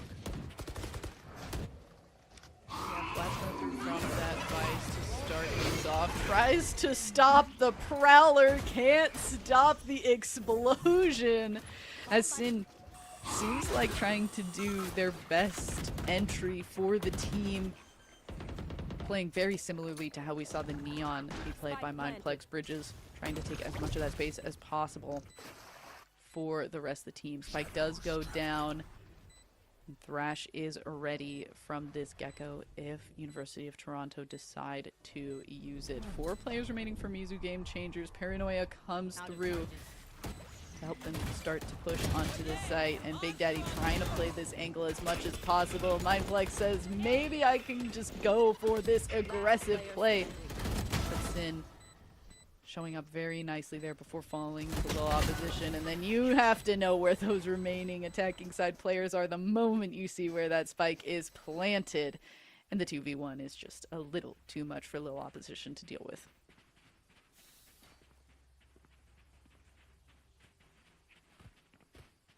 Huge round there to be won by University of Toronto, turning it into a 6th round. It keeps them into this game. There's a mental pressure to this, and frankly, if they wanted to close out the series here, turning things around in this map is exactly what they have to do. There would be no other option, and it seems like they're fighting hard to make that happen. Again, more resources out towards the seaside, but things have been shaken up. That shear, that vice wall has been moved. And I like that the Prowler is used by Sobersuchi to kind of throw University of Toronto off the trail of that wall being over at the B side.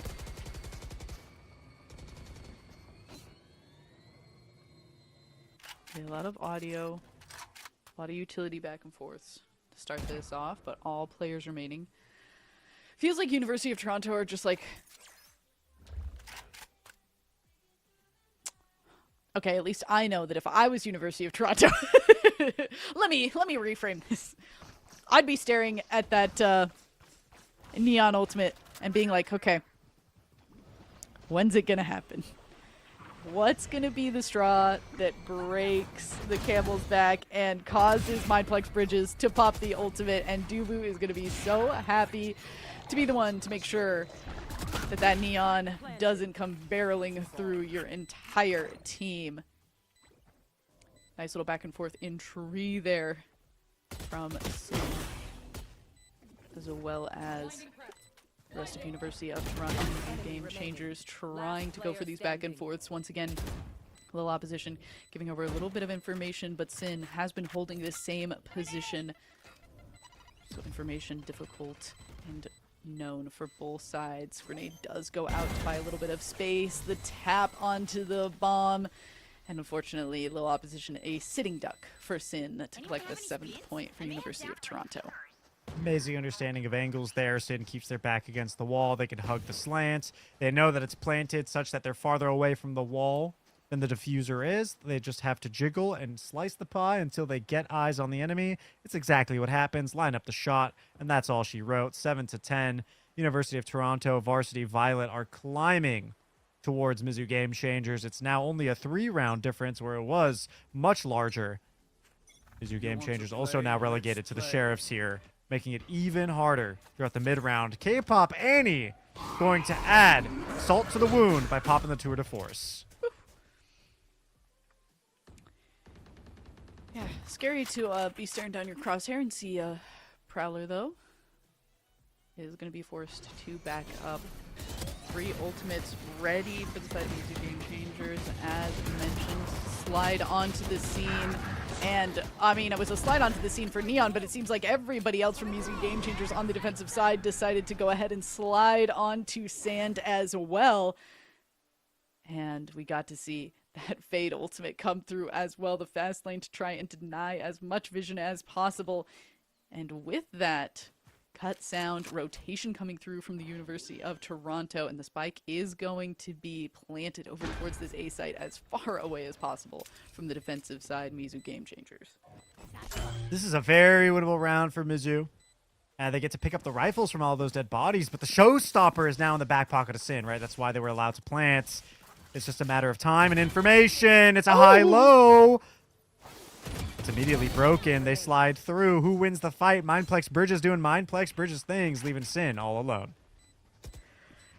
Yeah, scary to be left all alone, but a lot of pieces of utility in Sin's back pocket. Goes ahead and throws out one of those jump packs, pops the ultimate, swings around that corner just enough to see Mindplex Bridges and clutch this one up for the University of Toronto, who now only stand 2 rounds away from evening the score with Mizu. You know, with the way that the ults ended up getting invested in that round, I would have thought that Toronto would have had fewer tools moving into round number 19, but that's not the truth because Duckquakes and Dubu are both 2 off and Big Daddy 9 1 off. This is an entirely doable round. They just have to be aware of, again, this Neon Ultimate. We keep pointing it out, and Becky, I think for you and I, we're both just wondering when it's going to get popped. It's kind of, I mean, maybe it's more scary for it to just be, like looming. I don't know. I'm scared. I'm not even in the game. I'm just like, we gonna like go ahead. I get that it's like it's so limited on time now that you like kind of have to wait to use it for when things are really hitting the fan. But even still, I keep anticipating it like coming through, and I'm worried that maybe Mizzou is being a little bit too safe, too conservative. I mean, I guess when you're ahead on points, you have the ability to do that. But I just don't want to see them end up being like, okay, we have time, we have breathing room, and then all of a sudden end up with it taken away. But very precise gameplay coming through from Jenny Matrix here, and is rewarded by getting 2 picks and following it up with opening this space up for Mindflex Bridges. Ooh, nice little flank round by Dubu to help things out, even up the numbers, but they're now stuck in the 1v1 with Spotted Seal, who throws down the Razor Vines, but you can't swing the angle when your gun isn't out. A-okay for Mindplex to swing on through. They last saw Fade over towards the A, but right under their nose, Big Daddy 9 has actually started to plant over towards C. Spike planted. Oh, an interesting plant position is going to go ahead and Prowler to make sure that the back of sight is clear, and yep. You know, that's fair. Mindplex, that's fair. That's fair.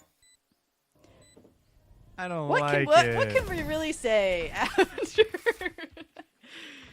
I love even a player like Mindplex Bridges, who has been aiming superbly throughout this match, says, I'm not gonna take my chances. I'm just gonna bullet you with lightning. Yeah, I mean, you know, Emperor Palpatine is so iconic that you just got to channel him every once in a while.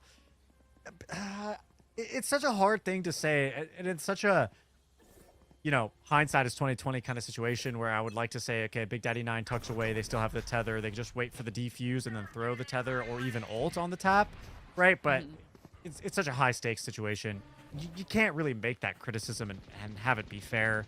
So we move on to round number 20, where the first blood is actually drawn by Mizzou Game Changers off the back of that last round victory. They find tempo in this one, and even more with Spotted Seal, who's not just good for one, they keep the damage going onto Duckquakes to make it 2 total eliminations, leaving Big Daddy 9 and Sin all alone, and frankly, I think their only option is to save. Yeah, this is a rough start to this round for University of Toronto. You mentioned it. Ultimate's available for both sides here. And quite the paranoia to come through. And quite the paranoia to come through that results in Sin picking up 2.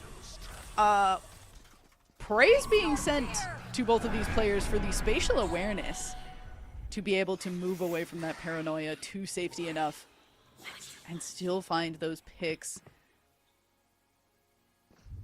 30 seconds left. Ultimate from that fade did come out. Force back defensive side Mizzou Game Changers players.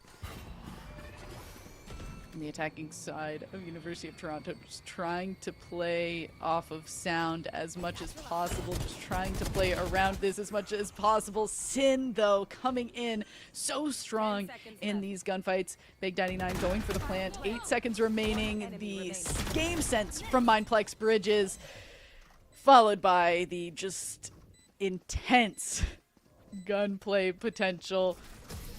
And a little opposition showing up at the end there saying, it was Viper. I used my ult. I did great. Match point.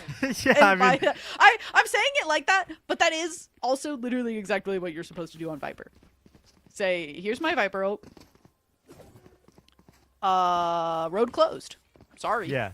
Yeah, it's like your your tax dollars at work, you know? Yeah.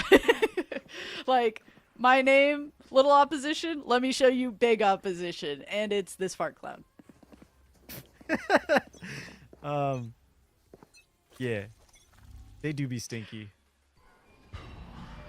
Early eye. I don't think they went where they wanted it to, but that's okay. It That one happens. did, though. Happens to the best of us. See, I like the use of this door here. I think a lot of teams haven't necessarily been, looking at the way that Root has been redesigned on this map. Oh, Oh. Facequake. Oh. Prowler. Dizzy. Jenny Matrix in a rough position there. Down A. Tries to make it out to safety. Unfortunately, not going to be able to. 1-for-1 trades back and forth. Big Daddy going to be able to get this plant through. 2 players remain for the defensive side, 3 for the attacking, and one of them happens to have a showstopper. So unfortunately, this Vice Ultimate looking a little bit rough with that taken into consideration. And is this? Oh, Sober Sushi gonna go ahead and try a different angle. And Sin. I'm just having a great time watching both Sin and Mindplex Bridges. Like, just sometimes you see a duelist play duelist how you wish duelists would play in every single game, and it just kind of makes you happy, you know? Yeah, they were born to play the role, and Sin is really embodying that with having reached 31 total eliminations first. Mindplex Bridge is not that far behind at 29, but you know that these two individuals in particular are kind of getting to flex the muscles that they've developed. Still on match point for Mizu. And this time around, they're like, we're not playing games. We are pushing up, and we're going to try and keep you in a choke point. This is what the double controller is for. Going to stop you on this outer tree and see if we can go ahead and have our 2 other players come in for this loop around. Little opposition not seen, and is rewarded with a little classic click onto Big Daddy 9. Unfortunately, though, we're just, it's always the, hey, I was lurking. You can't be lurking. What the heck? Back and forth. that we timing. see. Whoa. Player standing. Yeah, rough timing. You said it. Mindplex Bridges coming in with the zappy fingers on the thrifty round and closes that one out for the Mizu Game Changers squad. Okay, what a crazy reversal. Both of these teams led by the pack, or excuse me, they're duelists leading both of these packs, right? Sin and Mindplex Bridges respectively. Mindplex Bridges coming out on top, despite not being the duelist that hit 31st, hey, that's how it goes, right? Team game, it's not just about your individual performance. So we get to move on to map number 3, which is Fracture, but before we talk about that, I really feel like the coordination of both of these team comps has inspired me, because Double Initiator and Double Controller are both play styles that I envisioned for this map, and I think both of these teams executed on those ideas very well on the macro play. Yeah, I do wonder if, like, the slight difference in execution, like, this is one of those moments where I think if you're a team at this level, you're like, okay, was this new pick that we're just, like, not fully used to and we haven't had the reps with, is that why we got taken down? That's, like, I think it's hard to lose that closely and with that, like, kind of pivotal game changer response that makes me just, like, go, please don't point the finger at Mix. Right. And you know what? Maybe we could dive a bit deeper into that with the stats as we get those up, because I feel like that can paint the story a little bit better as we look at both of these rosters. And yeah, I think that, there is a comfortability aspect, Becky. And I know that, you don't want to point the finger, to which I say, point the finger. I'll play the devil's Ooh. advocate. I'll be the one Okay. to say, why not Omen? why not Clove? I mean, Clove is super nerfed to the ground actually, so they aren't part of the argument Yeah. anymore. Um, but I think Omen provides so much in the form of the paranoia. But I do, you know what? I'll play both sides. I'll be a fence sitter here. I do like Okay. Mix, with the stun heal kind of switch around. I do believe that the impulse is effective. I just think that maybe it could require a little bit more studying, right? We've seen some lineups come out on Bind as a map. I think that maybe if a little bit more labbing was done for the lineups on Lotus, it could have made a big difference. Yeah, and I think it's one of those places where I am excited to see the mix continue to be picked uh in these maps, and a part of me still hopes they go ahead and lock it in for this one because like by equal measure of your team being like, "Oh, maybe that was our weak link going into this map and maybe like us trying this new thing is ultimately like what lost us this map." Do you then go, but maybe it also got us like a little bit of a leg up against our opponents because they didn't come prepared to play against something like this. And I think that's kind of between you and your team where you're like, which one do we think was more of an impact? And where does that put us for map number 3 when we move onto Fracture? Yeah, we'll get back into it after a short break. Becky, I'm excited to see how this series closes out between these two titans of rosters. Stay tuned for the action. We'll be back shortly.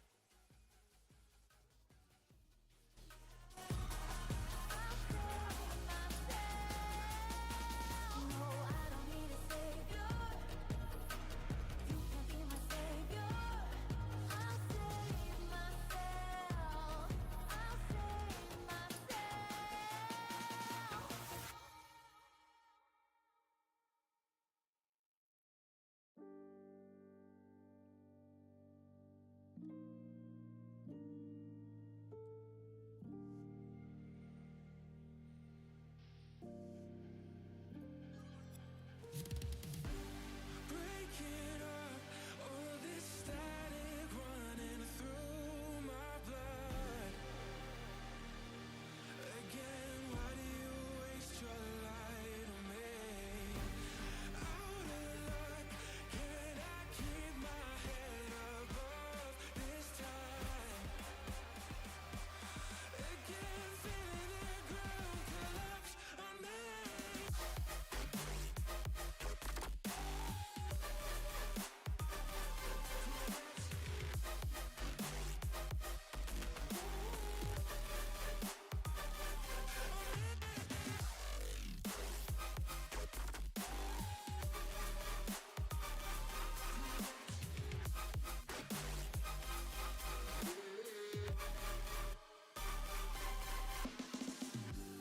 Going around in a storm that only brings me down. Again, why does it feel so hard to breathe? Why does it feel so hard to breathe?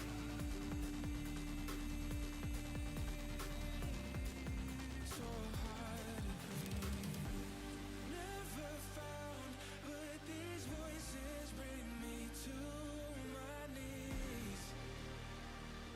Again, why do you waste your life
All right, we are back for map number 3 between two wonderful teams. It's Mizzou versus Toronto. We move on to the map of Fracture. Maps 1 and 2, Haven and Lotus, were very interesting, very dynamic, and a hard fight between both of these rosters. And that's what's brought us all the way over here. Becky, what do you think so far? What do you think going forward? I think I don't really even want to waste that much time talking here. I would like to see how this shakes up into our deciding match on Fracture.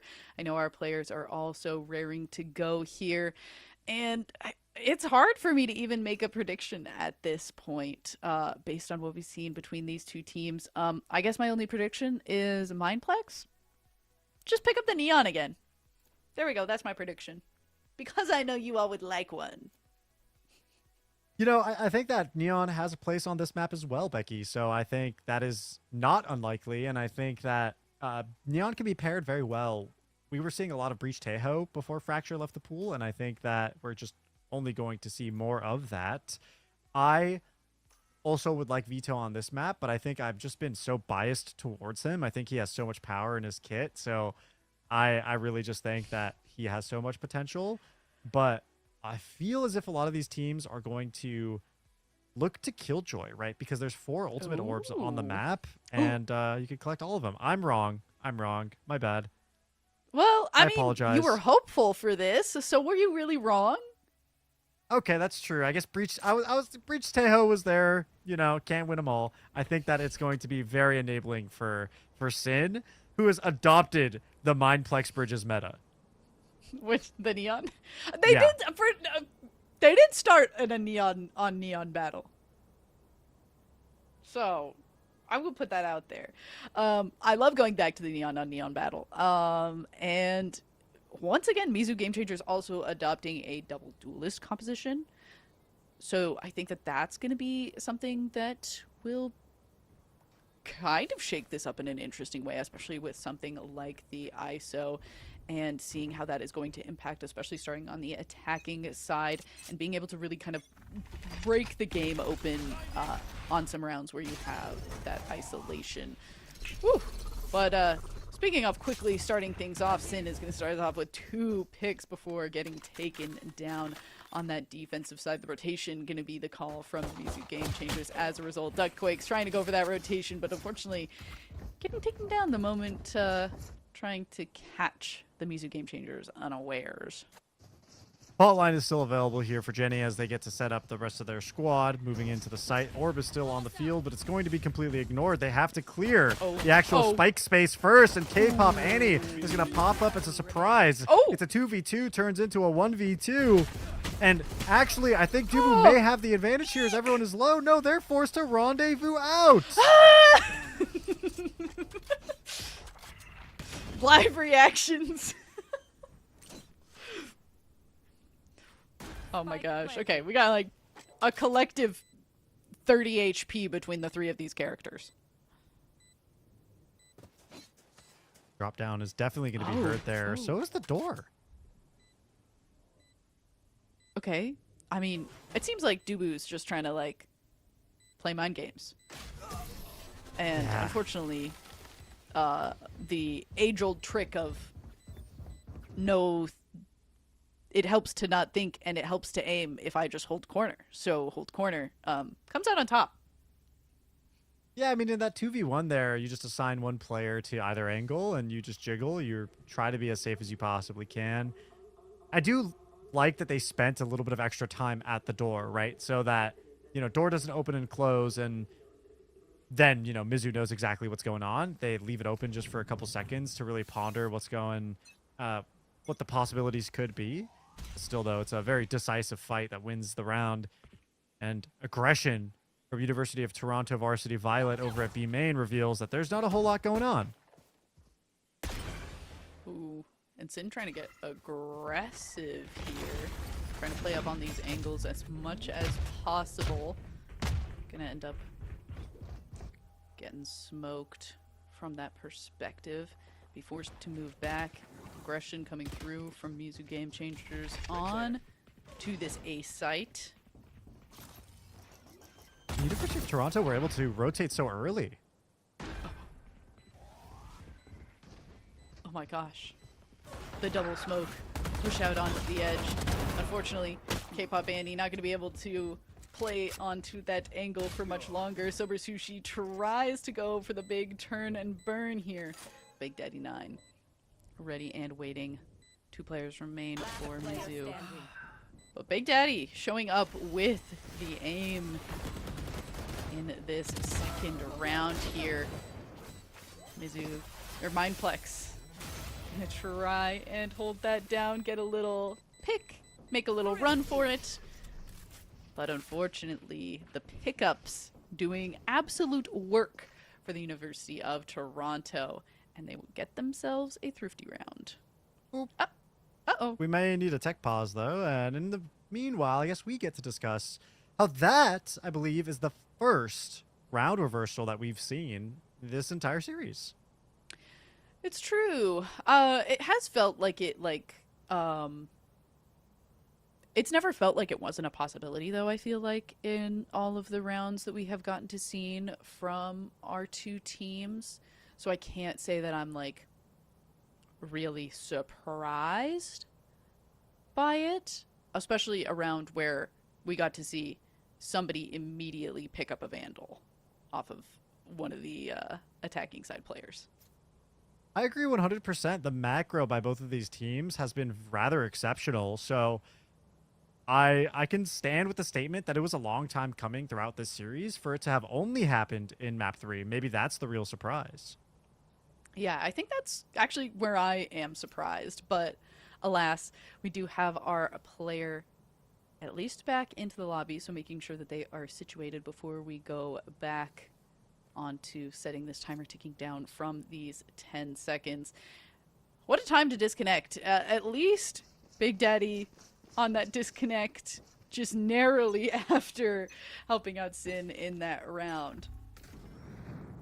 We get a Sin, we get to move to the Outlaw, posted up early in A main, followed by a missile to either force the fight or force someone to back away. In this case, that ISO backs up. Mindplex Bridges now on the other side is also missiled off and then smoked away. The angle completely denied, but it only stalls for time, right? And in the case of Brimstone, those smokes don't regenerate, and really that's all Mizu is looking for. They were also looking for the fight in A main a bit late, and they find Sin posted up. Again, that Outlaw 125 armor, if that's all you got, you're still 1 shot to the body from it. Little opposition walking their way over to A main, and they may find a similar fate awaiting if they push any further. Yeah, going ahead. Clearing a lot of those angles for the rest of the team. I can appreciate the, I mean, it does, Launching smoke. kind of reset your mental the moment you get taken down on a round where you won pistol round. You're like, okay, no more loosey-goosey. Let's really make sure that we are 30 seconds all left. strapped in and ready to go. A little bit of trade back and forth, but at the end of the day, the University of Toronto still with an agent advantage here. And still being able to hold down the fort on this defensive side. Flash does come out. Dubu trying to just dodge back and forth for as long as possible. K-pop Andy having to play a scary game back and forth there, and it is going to actually be a reach ult to come through for the attacking side to try and hold off the defensive players from pushing back onto this site. Remaining. These flashes have been absolutely devastating, Becky. Insane, actually, from Jetty Matrix, who clutches the round out for the team here. I mean, really just, I feel like you see the dynamic duo of Breach and Brimstone on this map in particular so often, and absolutely showcasing it between Sober Sushi and Jetty Matrix in that round. Speaking of Jenny Matrix, I want to point out that they are 1 off of the Orbital Strike ultimate, and I feel as if, you know, there's so much versatility in how it can get used on this map, Becky. Ooh, I mean,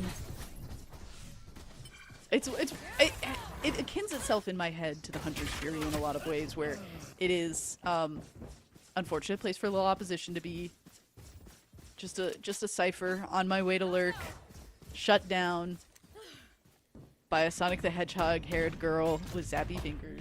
On my way to my 9 to 5, I get into an accident on the 405.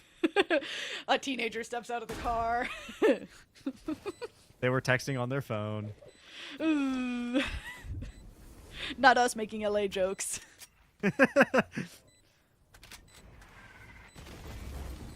that's a good smoke to block line of sight.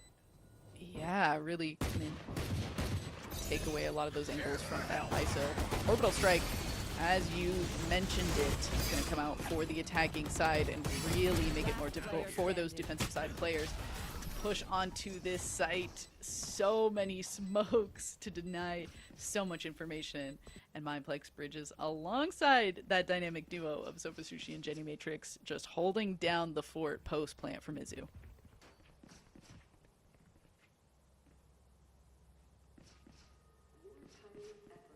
Mizu taking this pretty strong lead, investing some ult into that, right? Particularly Jenny's ult that we called out earlier. K-pop Annie gets it on their own. So Orbital Strike is available for University of Toronto, and they're going to have the rest of that squad up soon. They really do like this dishes control, whether it be denying it early or taking the fight. This time around, it is a fight lost. Mindflex Bridges, of course, is happy with the results of it. Pretty stoked. Sin saying, you know what? I like my chances. Maybe a spot where Sin shouldn't have liked those chances. Spotted Seal on this ISO going to be able to pick up 2 of those kills. A little opposition going to say, don't mind if I do, to this ultimate orb. And Jenny Matrix want to get this spike plant down. Some rootin' tootin' shooting until you run out of bullets from Spotted Seal there. And K-pop Annie, the only player remaining, going to go ahead and say, Operator? Yeah, let's go ahead. Don't mind if I do. That spike, though, not for me, dog. Not for this round. Actually, I don't think Brimstone would say dog, so maybe scratch that. Actually, he might say it to try and, like, sound cool. Like me, Yeah, he's just now. boomer. yeah. He's got that energy. No, but you are cool, Becky. So I think you got that Oh. over Brimstone any day. Don't worry. I'm Unk, but I'm not as Unk as Brimstone. Yeah, you're like Unk, but your hip doesn't hurt, you know? Like Cypher. Yeah, I like am so- getting crashed into on the 405. These Yeah, you're- jokes are all not good and too niche. I do believe the predominant audience is from the East Coast or Central, so I don't know if they'll get it. But hey, if y'all ever come over to beautiful Los Angeles, just know that you don't want to be driving here. At least definitely not driving on the 405. Yeah, exactly. Avoid that one. Going into this 5th round, though, Mizu Game Changers, a nice little leg up in this competition, and a Spotted Seal ultimate ready on this ISO. But speaking of dynamic duos, I've been highlighting the Breach and Brimstone from Mizu Game Changers so much, but that is also alive and well for the side of University of Toronto, and the Orbital Strike from the defensive side is going to come out as a rebuttal to this spike plant that had started. I like the drone to get some information. The defense gets to wrap around the flank. We see Neon Sin going underneath, potentially to pinch from Arcade as well. This is a very strong retake position if Sin could just find the early pick on little opposition who had an inkling but couldn't flick fast enough. Yeah, rough place to be once again for little opposition. Stun comes out. The timing unfortunate for that push up from Sin, and a great position for Mindplex Bridges. Unfortunately, speaking of timing, gonna get caught with that magazine out, and the side of University of Toronto are gonna get this defuse through Sandwich. PB&J. PB&J. I could go for a little sandwich. It's about 7:50 in Pacific time. We could go for some dinner here. Maybe I should get some Taco Bell. Oh, how did we go from PB&J to Taco Bell? Taco is a sandwich. Thoughts on that? Interesting. I see.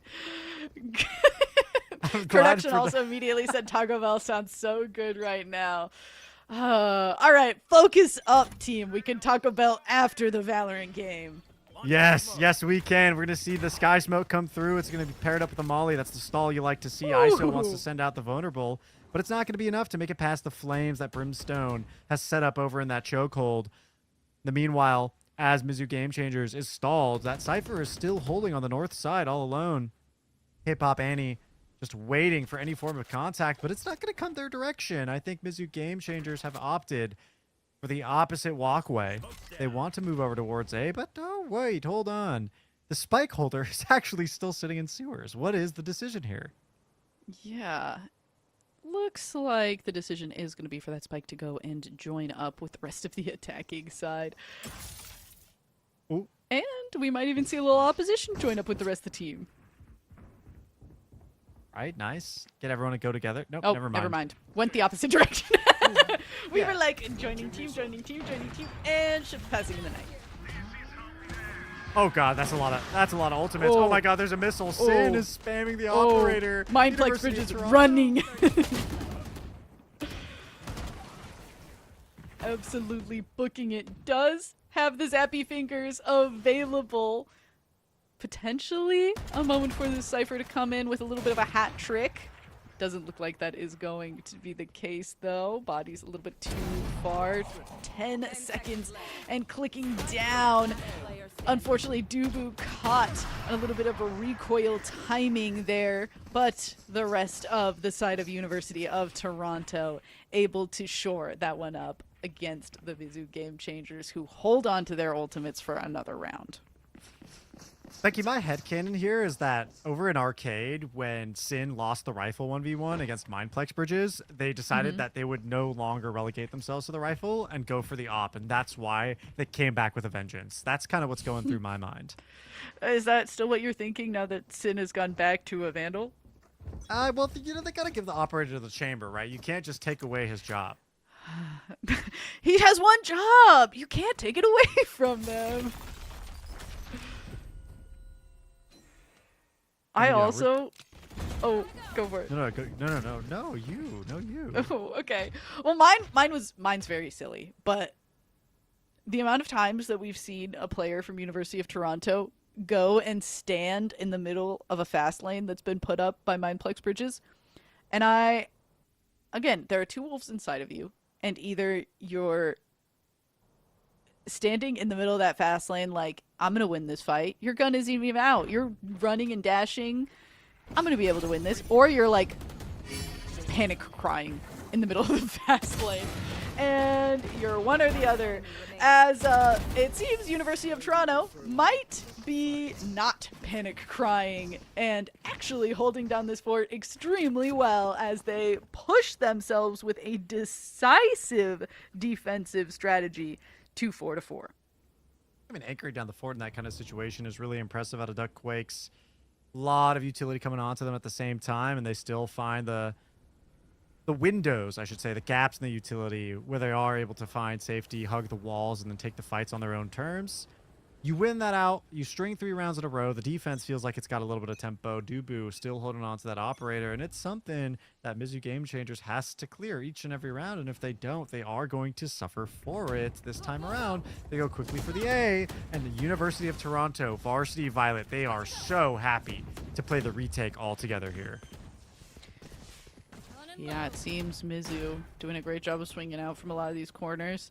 Looks like they are very prepared to continue to play together for as much as possible. And K-Pop Annie, potentially just ready for whatever Mindplex Bridges is wanting to do. Ready with the shorty. Sin trying to play these gunfights as clean and safe as possible and comes out successful, running to this corner to avoid this orbital strike, trying to play around this blast from the sky and go for this defuse.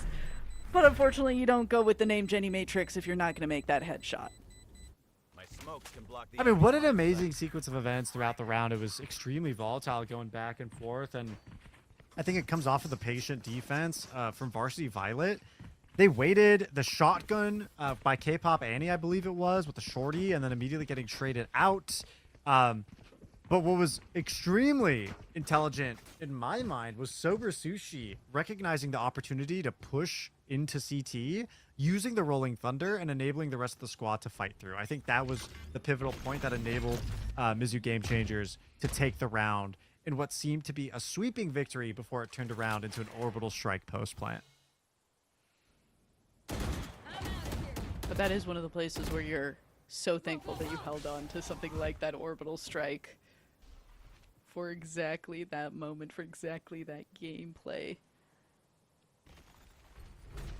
Posturing now towards every single one of these directions. It's like eyes over towards this A site once again. Fancy feet coming through from Mindflex Bridges. It's back and forth between the attacking and defensive squad towards this A hallway. And it is just back and forth, back and forth. Let's see how many times this Neon can go back and forth. And honestly, little opposition, I feel a little bad. I feel like we keep seeing Sin just be like, oh, I've found you, and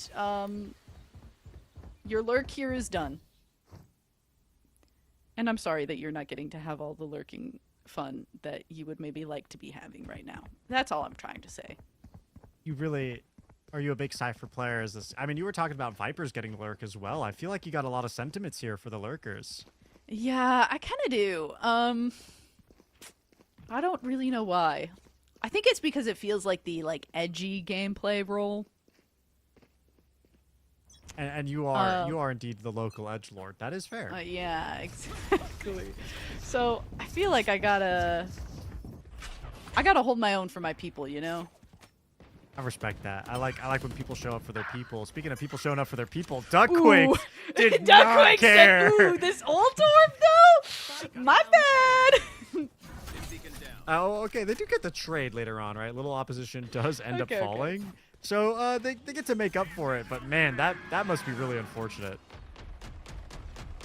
Ooh. Plan is delayed by the Tejo missiles. Diddy Matrix, you know, kind of has an inkling of what's going on over at Dish, right? There is a strong probability given the fight that happened earlier in this round. Yeah, this is a little bit desperate from the defensive side here.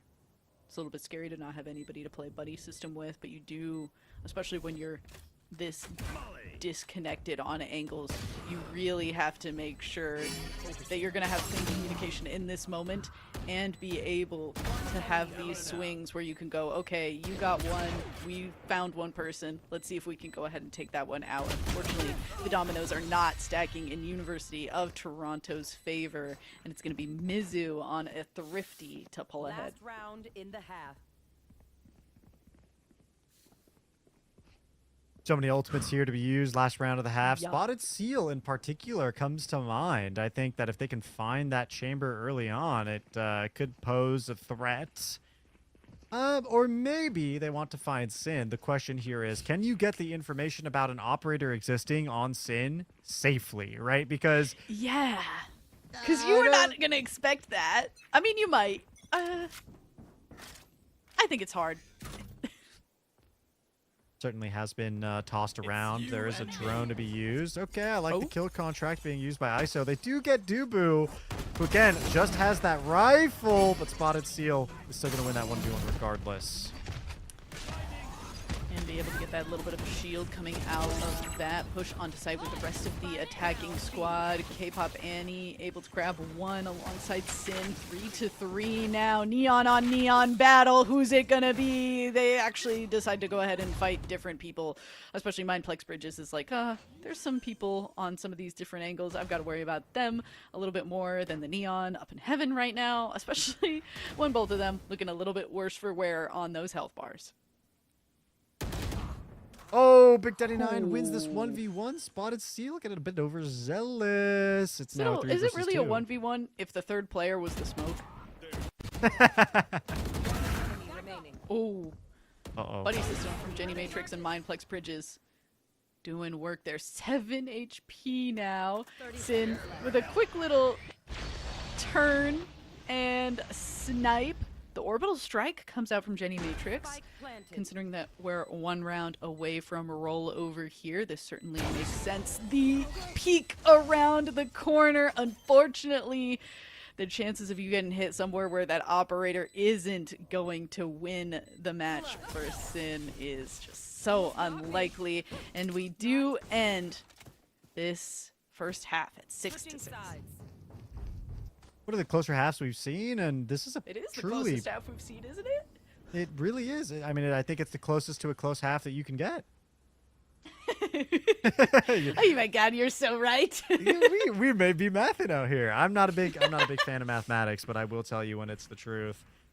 But to the point that both of these two teams have earned their map each individually coming into this best of 3 series now on the final round, final game to determine who gets to move forward into upper finals. Neither team really wants to let go. It's such an equal tempo.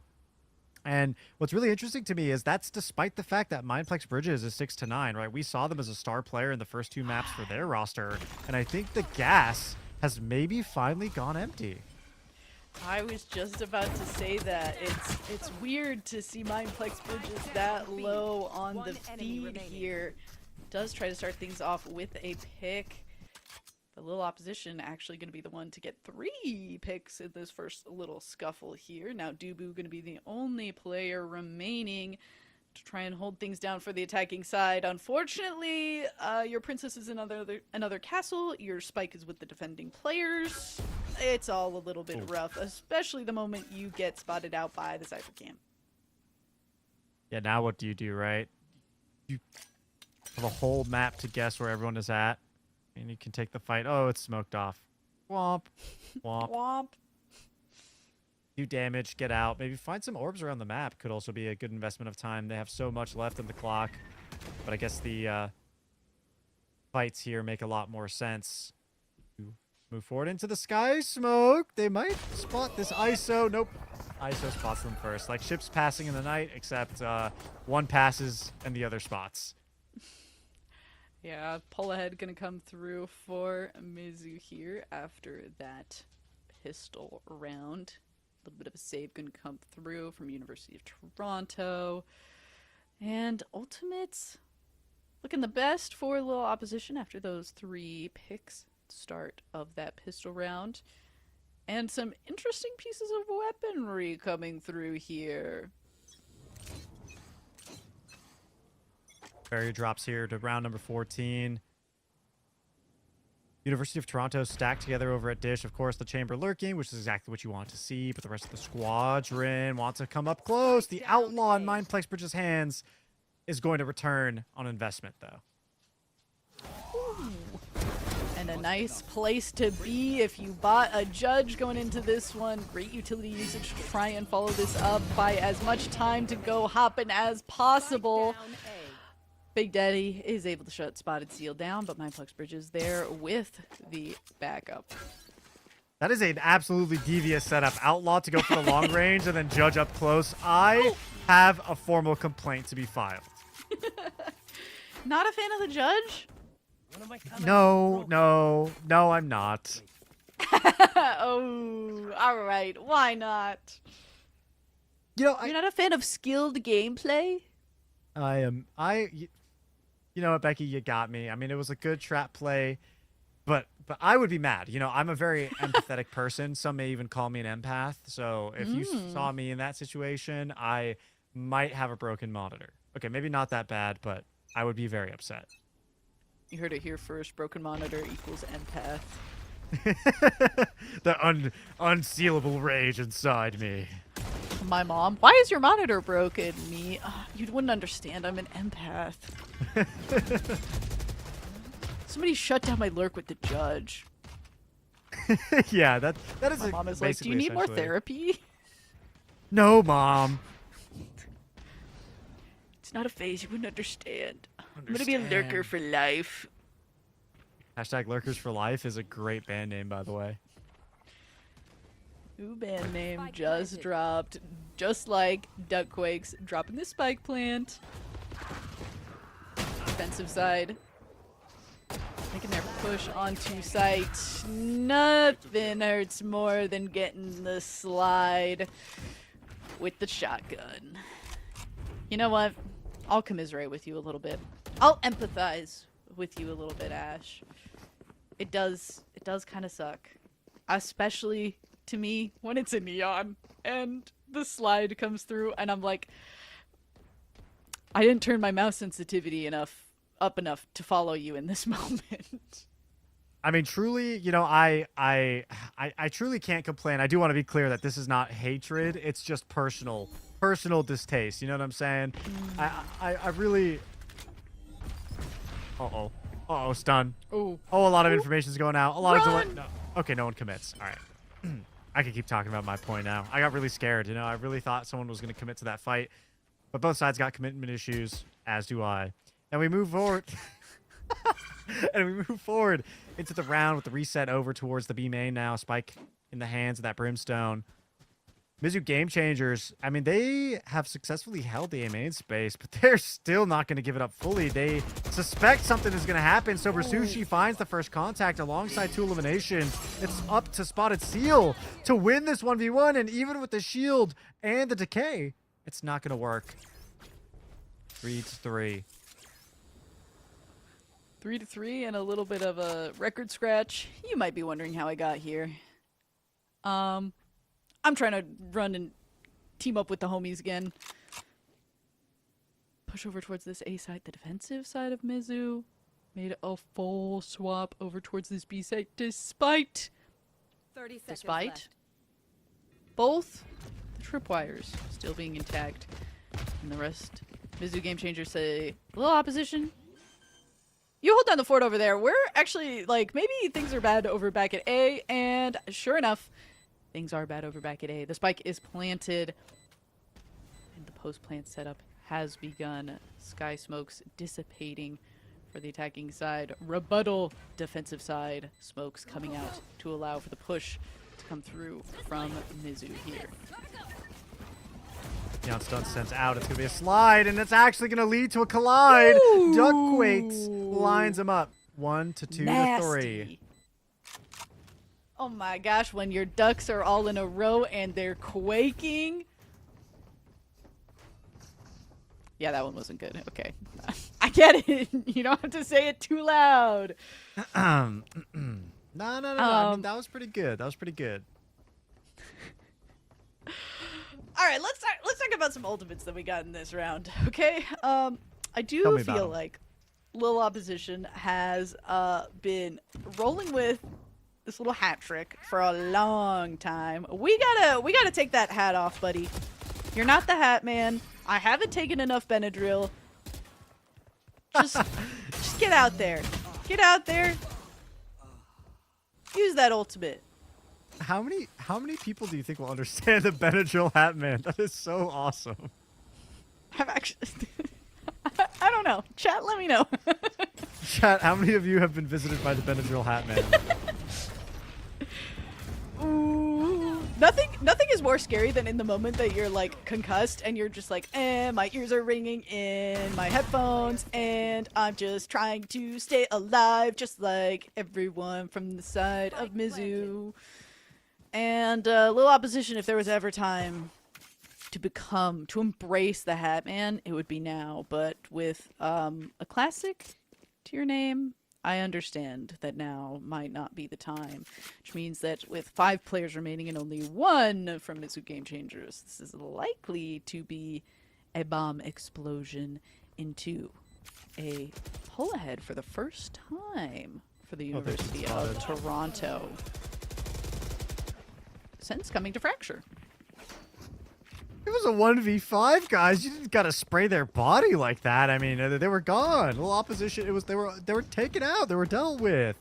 They were just University of little Toronto. opposition, not big opposition. You don't gotta spray. Yeah, golly gee. I mean, you know, it's okay. I mean, you gotta bring in the hype for the rest of the squad, and sometimes that comes with the cost of spraying someone's body. All right. This is a round. We got a bevy of ultimates ready to go. It's 9-8. Full buy for both sides.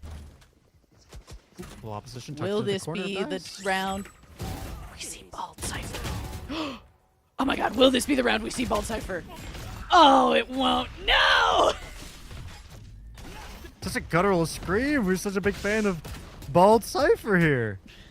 Well, when he's dead, his hat is still on. That indeed. The orbital strike buys some time for the plant to go down safely, but not enough time.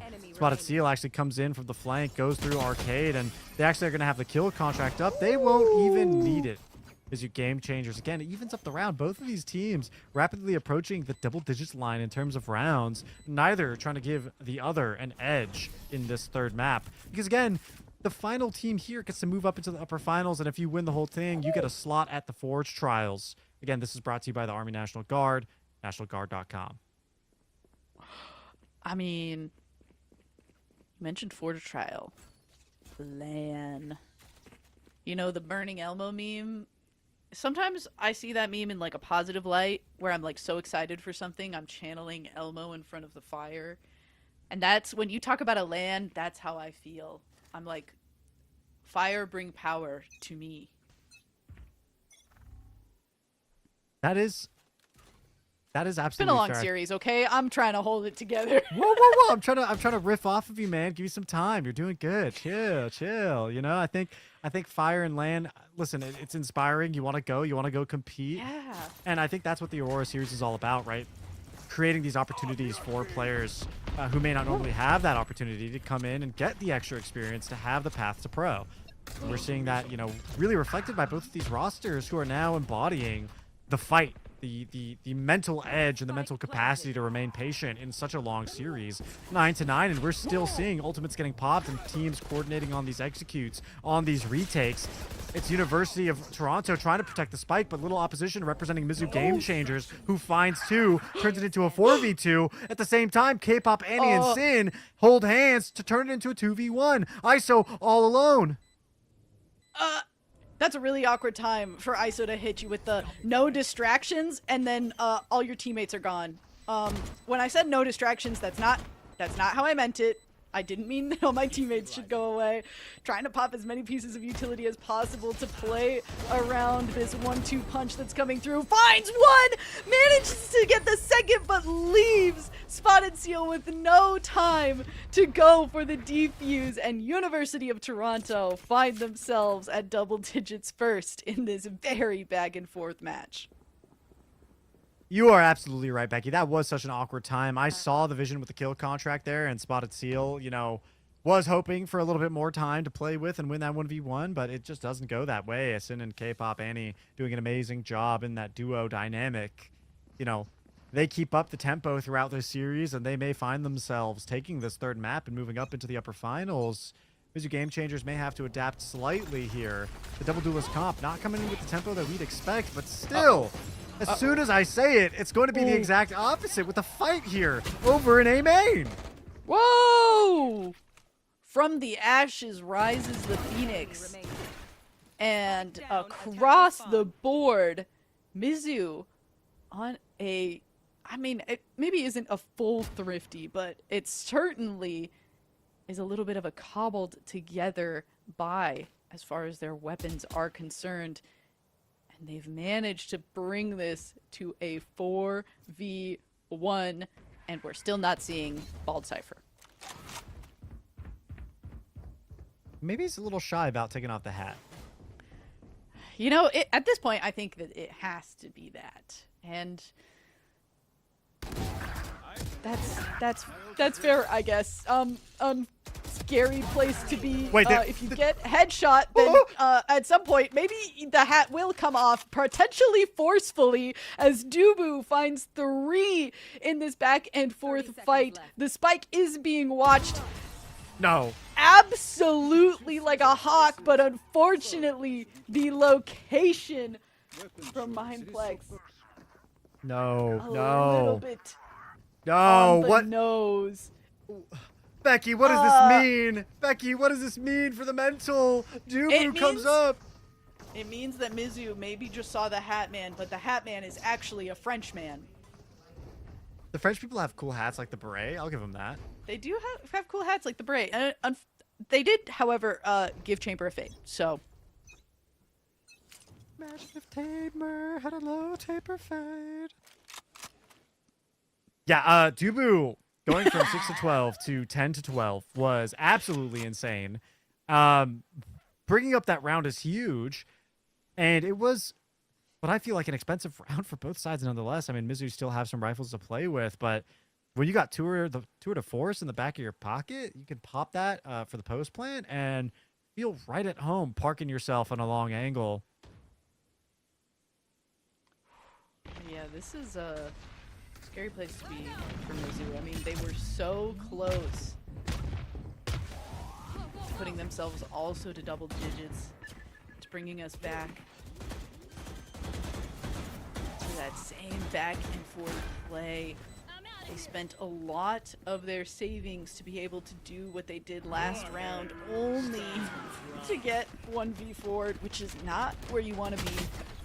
Tejo ultimate does come through to push back the attacking side, the defensive side, and allow for this spike.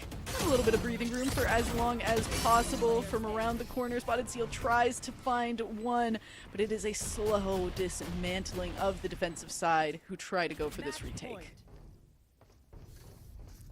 And match point found for the University of Toronto with the A orbital strike ready. Tour de force as well, facing down this hat that is still on Cypher, and also an orbital strike, and once again just digging deep into those pockets to try and buy enough to shut down University of Toronto from bringing the series home. This is where you really got to dig deep in the mental, right? Yes, that really is unfortunate that Dubu took the 11th round with, 4 1v1s. You can't let that phase you. Yes, you have a weaker buy. What can you do to mitigate that? What can you do to find an edge? Unfortunately, Mizzou Game Changers kind of relegated themselves to the same default, not finding any space in arcade, not finding any space over in dish, waiting for a contact, allowing Varsity Violet to make the first move here. Tour de Force inching its way closer towards B. They have an inkling to the Cypher being alone, but it's actually expired information. The ISO kill contract will come through, but it won't catch who they want. They wanted that chamber with the Tour de Force. Instead, they get Sin, and Sin sends them to the graveyard. Youch, not where you want to be. And unfortunately, for the side of Mizzou now, it's just a pull back from a lot of the squad. Gonna try and just wait to play off of whatever information they're able to get. That Cypher is forced out of that hiding place. But a quick run into all of the attackers. What in the world? Okay. I'm gonna go ahead and say it. Sky Smokes are OP. I think Sky Smokes single-handedly got Mizzou that round. Sky isn't even being played on this map. Pushes up glasses. Sky doesn't even smoke. You don't know that. You're right, I don't know that. I don't know her like that. Holy moly. What a swap. And Ultimate's taken off the board for University of Toronto as a result of that round as well. Double digits found for Mizzou Game Changers. And a lift in spirits. Ooh, nice flash. No one's there to receive it, but it is good to clear. They send another one through. They want to be extremely thorough in clearing the A main. Unfortunately for them, that's all the resources used when they were needed on the site itself. Mizzou Game Changers holding on from CT. Their dish player falls, though Dubu might turn this into a two-pronged attack. It's not even going to be needed. The defense collapses in on itself. Mizzou Game Changers with just a lone Cypher and Brimstone left. The orbital strike is available. Little opposition finds one. Finally! It's Bald Cypher, Becky! Bald Cypher, they can't lose this round. Now Orbital Strike does come through. Gonna try and blast through this wall and keep the defensive side at bay for as long as possible. That spike ticking has to be ringing in their ears. This Cypher can hear it better now, unimpaired by his hat.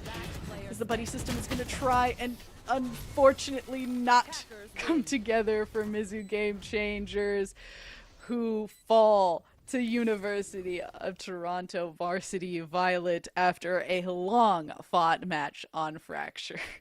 And a long-fought series as well. Their victory earned, to be certain. And Becky, you were right. It was bugged. That did say 0-13, which is not true. It said 0-13 every single time. Not true.